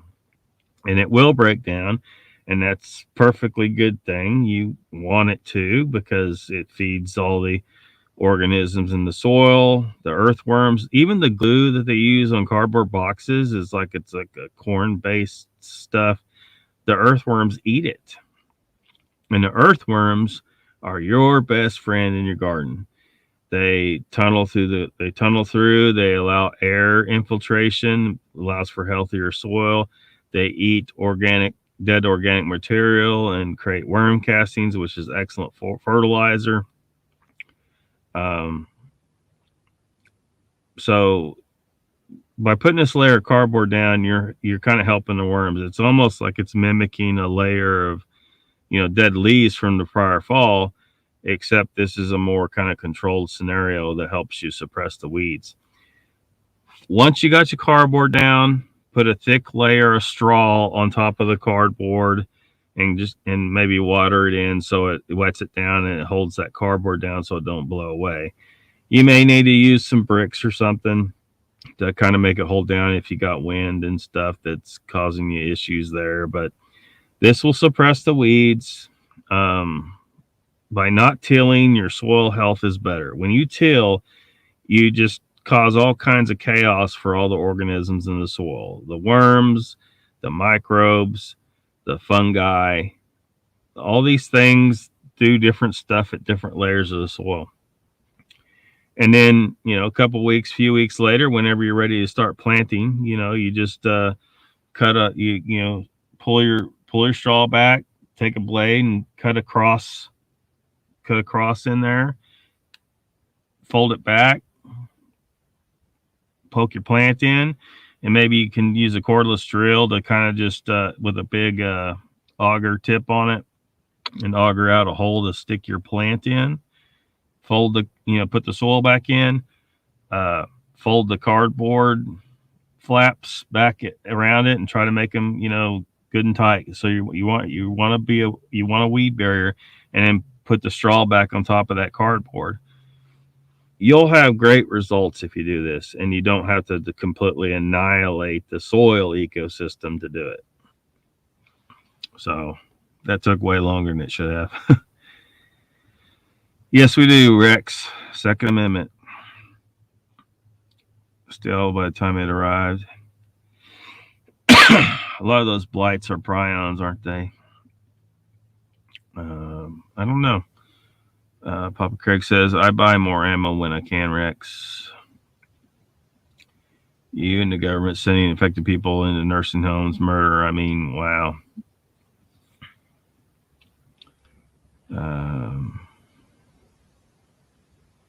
Grew up with a huge garden.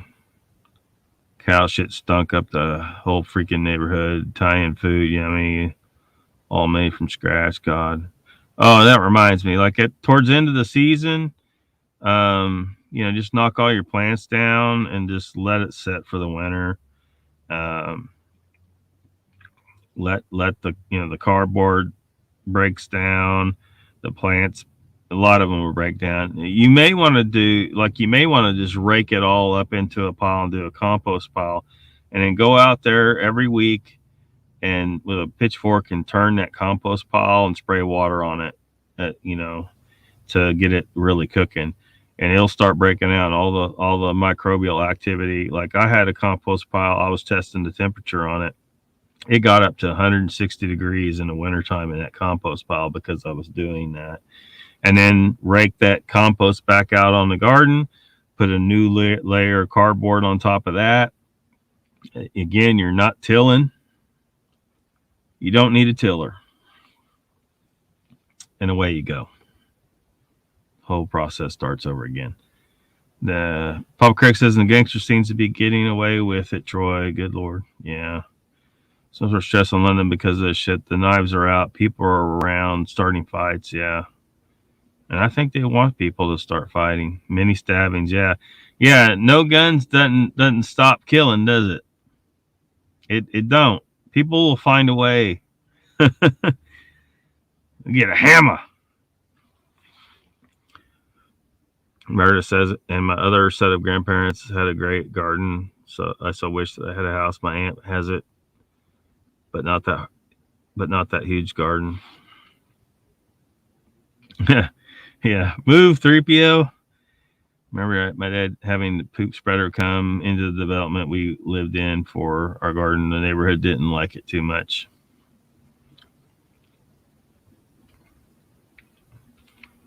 Has anyone introduced legislation on knife control yet? Yeah. Sold my house. I'm looking for property outside London. I should have. Any wet panels should have always keep playing field level always. Troy says, do you think Havana syndrome is 5G or microwave? I don't know. I don't know. Outside London, isn't it? Don't know. I know the neighborhood was full of Italians, so they could even smell it after all the years of working it.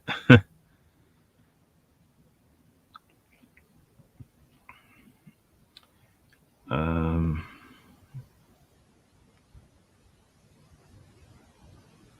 I'm gonna have to skip through. I know I'm probably way behind. Love England. It being ocean moisture takes control 1 to 2 inches of snow, then straight rain. All the cities are getting squirrely. Yeah. Days of Mick Dundee are ancient history. Yeah. Mr. Lee says keto. Yes, yes. At least go to keto, people. At least do that. Yeah, fake egg crap. What is fake egg crap? Powdered, yeah, like, or the liquid stuff. You like get it in a carton. Look, folks, it is not hard to make. Like, even in town, like most towns let you have some hens. So just get some young female hens at the farm supply. You can make if you got like you can put 5 hens in your yard if your yard's fenced. You may have to keep their wings clipped so they don't fly over the fence. Hopefully you have a fence, or maybe you do build a small cooped in area, and then they don't need a big house. A roost of just for 5 hens doesn't. It just has to be long enough for 5 hens, and they only need one nest box really for 5. You can put 2 in. Stick a couple egg crates in there and throw some hay in it, and they'll jump down in there. I mean, it doesn't have to be anything complicated. I would try to put some kind of board over above it so they can't roost above it. You don't want them roosting above the nest boxes because then your cleaning is a lot harder. But it can be really small, and you could just raise your own eggs in your yard, man. Oh yeah, it's a problem. But if you don't eat too horribly much, and I think with mercury, taking lots of vitamin C helps your body get it out. I'm not sure yet. Check on that. Oh, we have our third contestant for the night for the band hammer. Goodbye. It's egg whites and food coloring, Mr. Lee. Yeah. Oh, and another thing about eggs. If you got plenty of eggs, discard the egg whites. Or at least for some of them. Just give it to the dog. It's not really what you want. This whole idea of eating the egg whites. Oh, we got another one. Goodbye. This whole idea of eating just egg whites is ridiculous. The chick grows on the material in the yolk. That's where the real nutrition's at.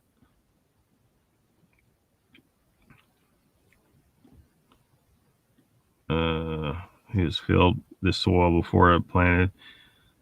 I may know something about mercury in fish, says Papa Craig. It totally depends on the kind and the age of the fish. The other thing is, where did it grow up? No mercury in the environment, none in the fish. Donald Fuller says, Papa, I know it was a big scare for fish in Lake Champlain. The walleye were especially affected. Yeah.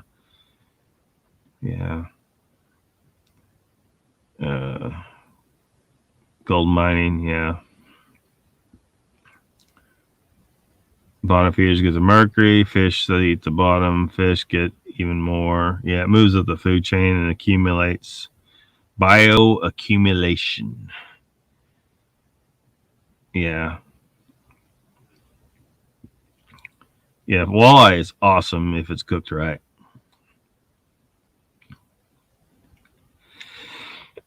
Bob Chris says, if you're old like me, you can eat all the fish you want. If you're young, you better check. Mercury builds up over time. Yeah, but for the most part, with heavy metals, though, your body has the ability to get it out. It's just that if you're constantly getting lots of it, you may overcome its ability to move it out, and it builds up. But I'm pretty sure vitamin C helps with that. And vitamin C is cool. I mean, I think I've talked about it before. I'm sure I've talked about it before. You can take as much of that as you want.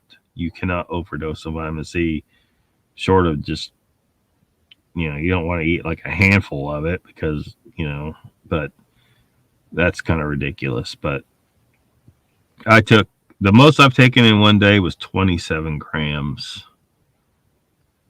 27 grams of vitamin C didn't do anything. It might give you the shits if you eat. I mean, the worst that can happen is it gives you the shits, because your body's trying to flush it out if you got more than you can use. But they call it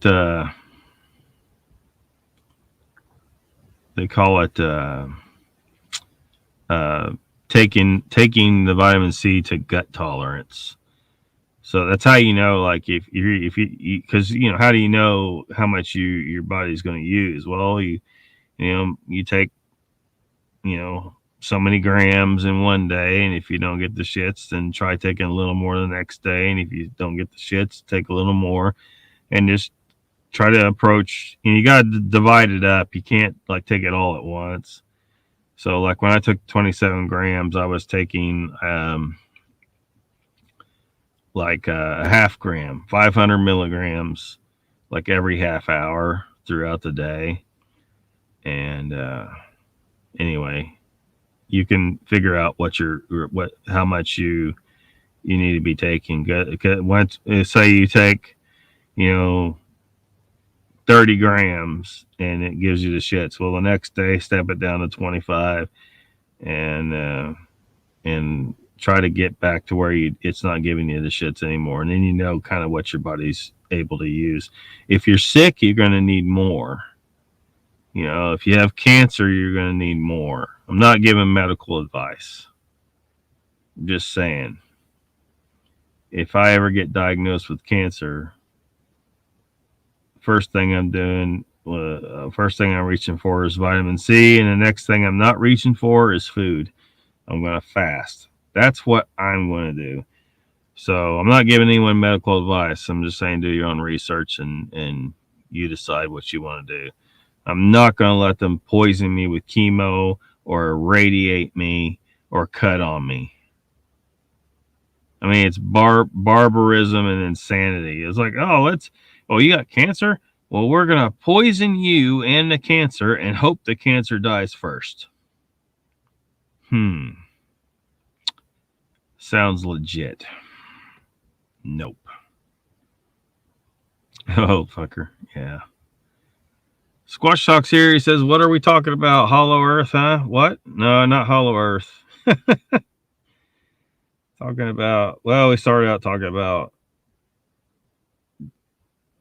my belief that humanity needs to start thinking in terms of us being part of something bigger, part of a biome, instead of just thinking about ourselves and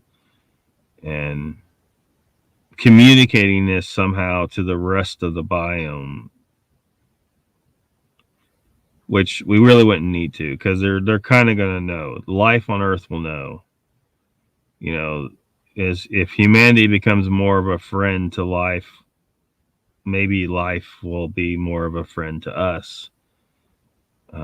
So if we're going out to colonize planets in the future, we certainly, and we truly mean it, like the life on the Earth knows that we want to preserve the entire biome because we identify as a part of this something bigger instead of just thinking about ourselves.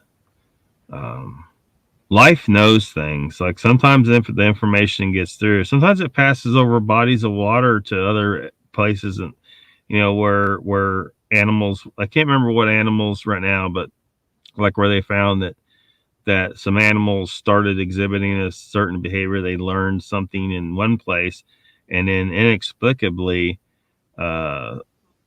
members of the same species, even on the other side of a large body of water, somehow got that information into them and started exhibiting that same behavior. It's freaking Avatar. It's freaking like the movie Avatar. And welcome to the chat, Pat. He's late. How long have we been on? We've been on for 2 hours. Holy shit.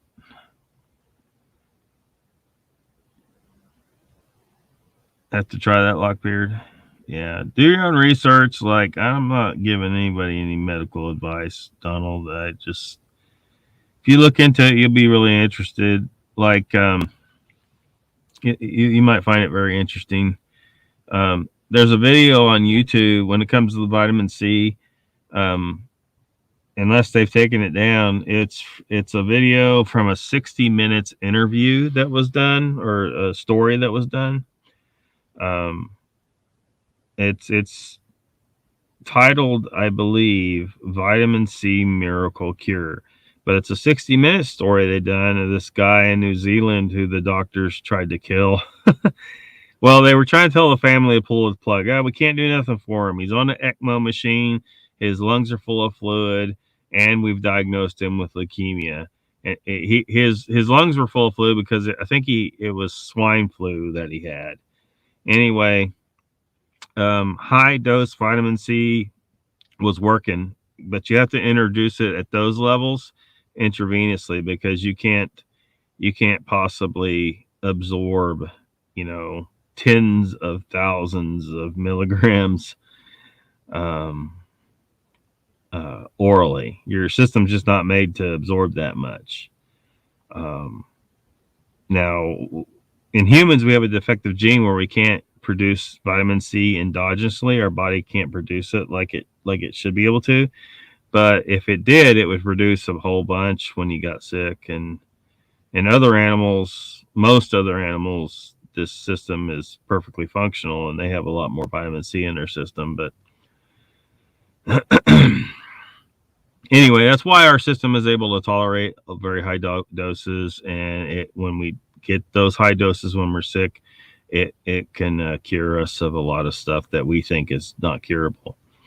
So like this guy, the family kept trying to get the doctors to keep the guy on high dose vitamin C, and the doctors, they kept taking him off and giving them shit. So they ended up giving him liposomal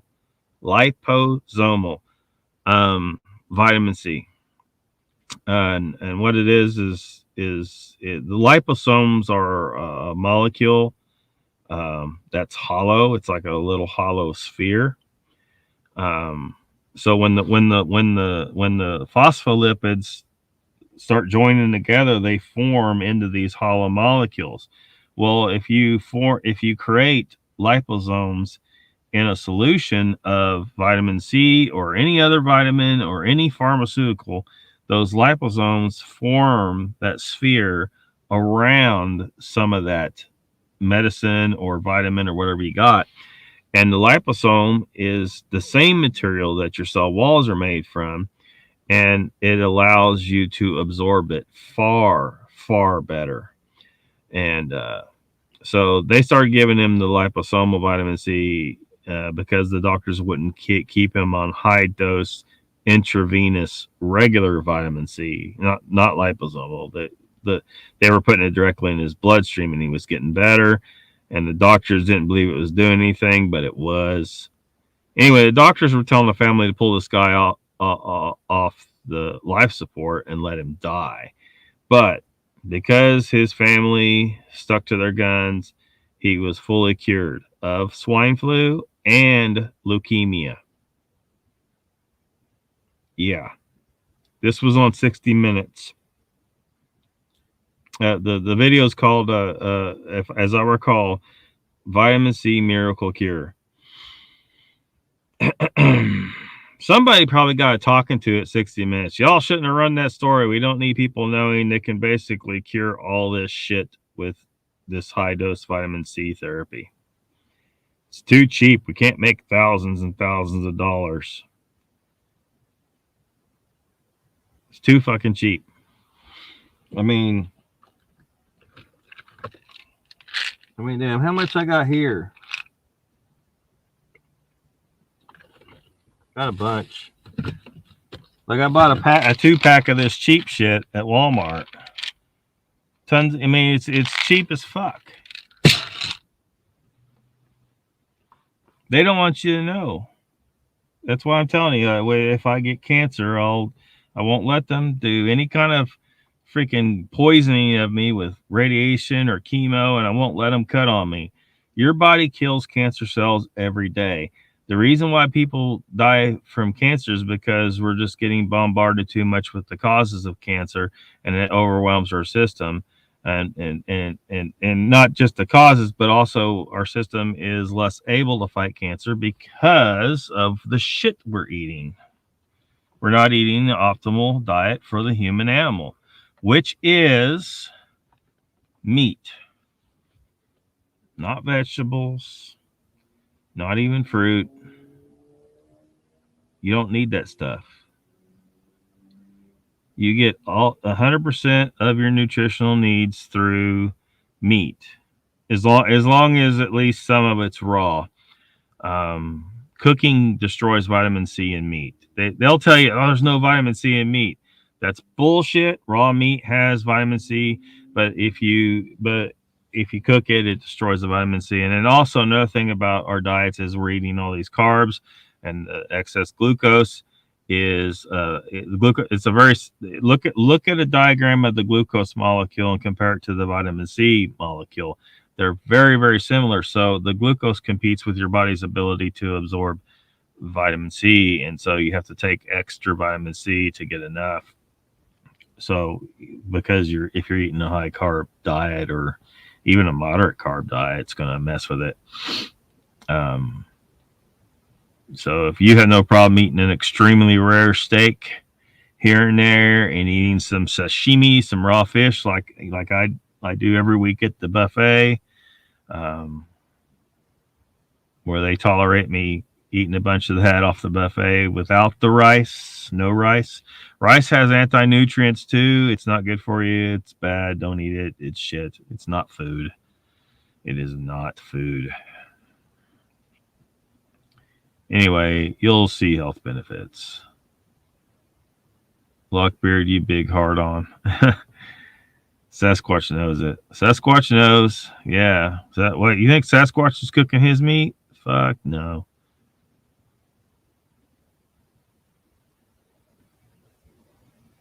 Let me try and catch up in chat. Thank you. You're filling the podcast void tonight, Lockbeard. Oh, no problem. No problem. I was hoping to take my mind off some bullshit. It's gonna be a week. Yeah, my patience will be tried this week. I guarantee it. Sagittarius, Aquarius. Papa Craig says, "Okay, it's been fun, real fun, but I gotta lay down now. Later."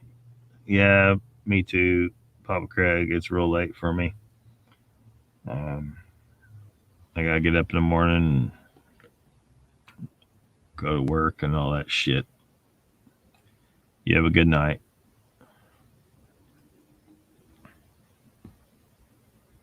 Get up again. Yeah.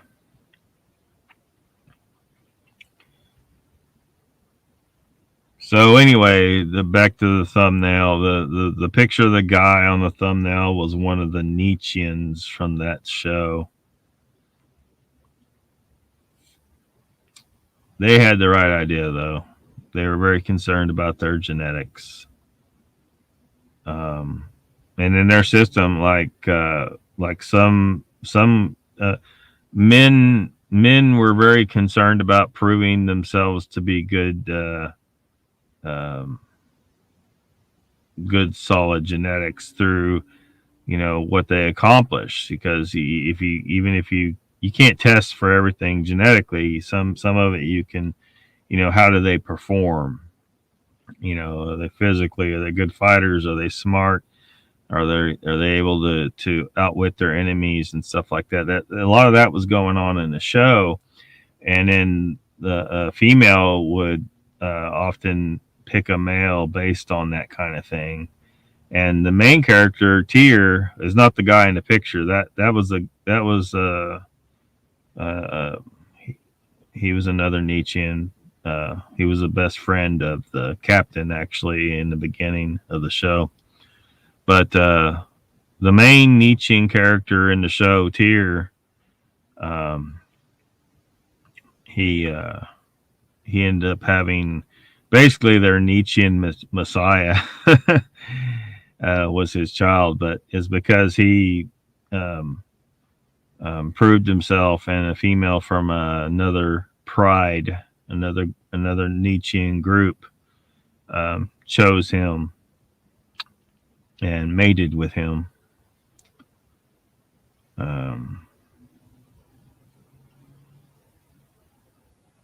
But so you've seen it. These girls a lot of times will pick some dipshit boyfriend, much to her father's dismay. And he's just not a good choice. He's just not a good choice. Maybe he's just a dumbass or whatever. Um, they just, they're not, women, young girls are not taught that they need to like pick wisely their boyfriends. They'll just pick whoever trips their fancy, and a lot of times they'll pick some dipshit and then wonder why they end up being a single mother later on, or he's turns out to be a drug addict, or he can never get his shit together, or he can't hold a job or something. All these things.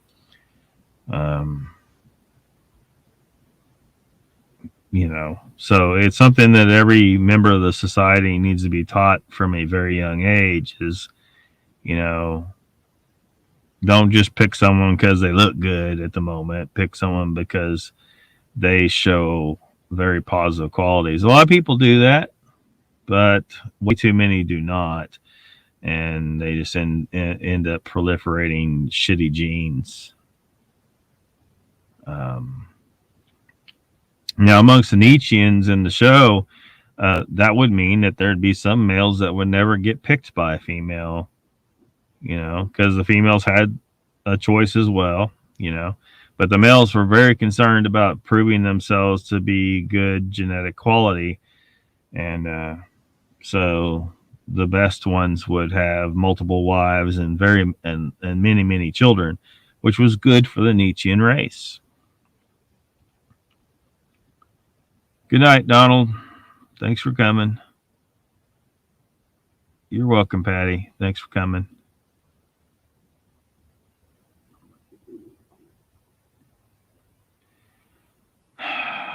So, that would be something where people make the choice, but you got to have a system of government that encourages people to make that choice, to choose their breeding partners wisely. And you would also, but it would also require an acceptance of polygamy in some form, where a male would have multiple females. This is hard for us to accept in our society because we've been brainwashed monogamy, and something that's not really, some females at least are very, very, jealous and stuff, and it's really supposed to be a male characteristic. The only reason a female should get upset with a male taking another female is because she doesn't want his efforts, his resources to be diverted away from her offspring. But if he is a proven male capable of providing for those other females and offspring, the female would not have a problem with that. Well, I think part of the reason why females in our society have that reaction is not just because they've been brainwashed to have that reaction, but also because somewhere on an instinctual level, they know damn good and well their male is not capable of providing for her children as well as the children of another female. And so she's going to have a problem with that. So, am I advocating for the acceptance of polygamy? Yeah, yeah. I mean, it would be good for the species as long as you are ensuring that the males who have uh, multiple females, lots of children by multiple females, are of good genetic quality. But you don't want to do this by force like the nasties did in the from Germany back in the 30s and 40s. They were aiming for genetic purity and all this bullshit, and were willing to stomp all over the rights of anyone they considered inferior. You don't want to do that. You want it to be something you want a system that maintains freedom.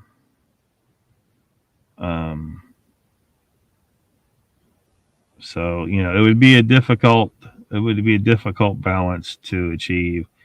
It would take it would take a government that actually cares about its people and about the future of its people. We don't have that. We don't have that. And,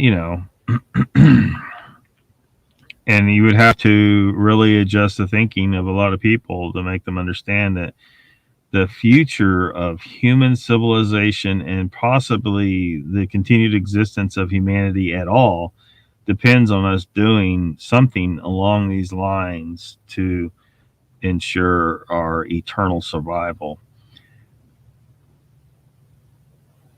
And it's just we have a very real threat of extinction because of the way our culture is right now.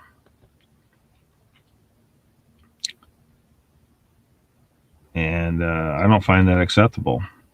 And our extinction would equal the extinction of many, many other species on this planet. Because we have the ability to save them, take them to another planet, or save them here, at least. But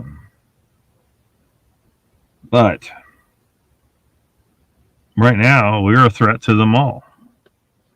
I mean, not all of us are, but as a whole, we are causing extinctions of other life on this planet all the time.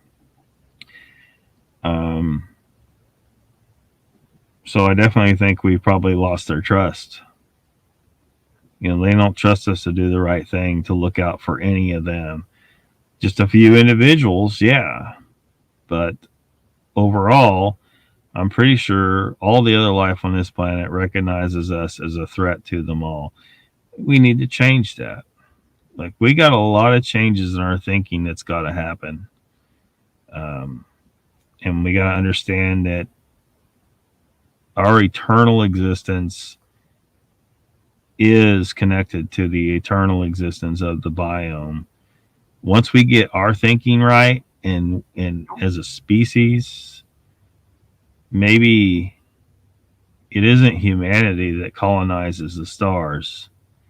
It is Earth as a united biome, as one organism made up of billions of organisms and different species. We live as a unit, not as just one species that only thinks about itself.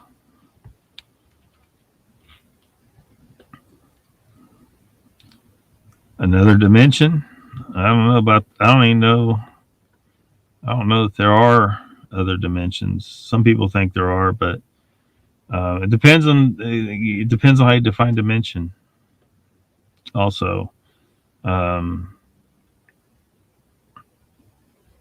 a big discussion, Mr. Lee. Dimensions. Because I wouldn't call it dimensions what I think the reality is, but some people would perceive it as dimensions, but it's not dimensions in the way that there's another Earth and another Earth and another Earth. There's one Earth, but different existences in different frequency ranges. If that makes any sense at all. Witt says, seems humans were trained a long time ago. Yeah. From the beginning, says Mr. Lee.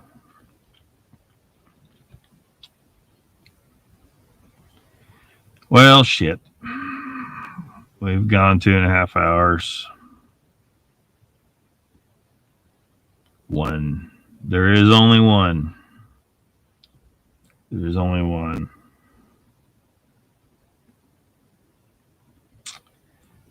All right, everybody. Thanks for coming. I don't know if I'll do another random live between now and next Saturday. If not, I'll see you next Saturday or see you in the chats. Have a good night.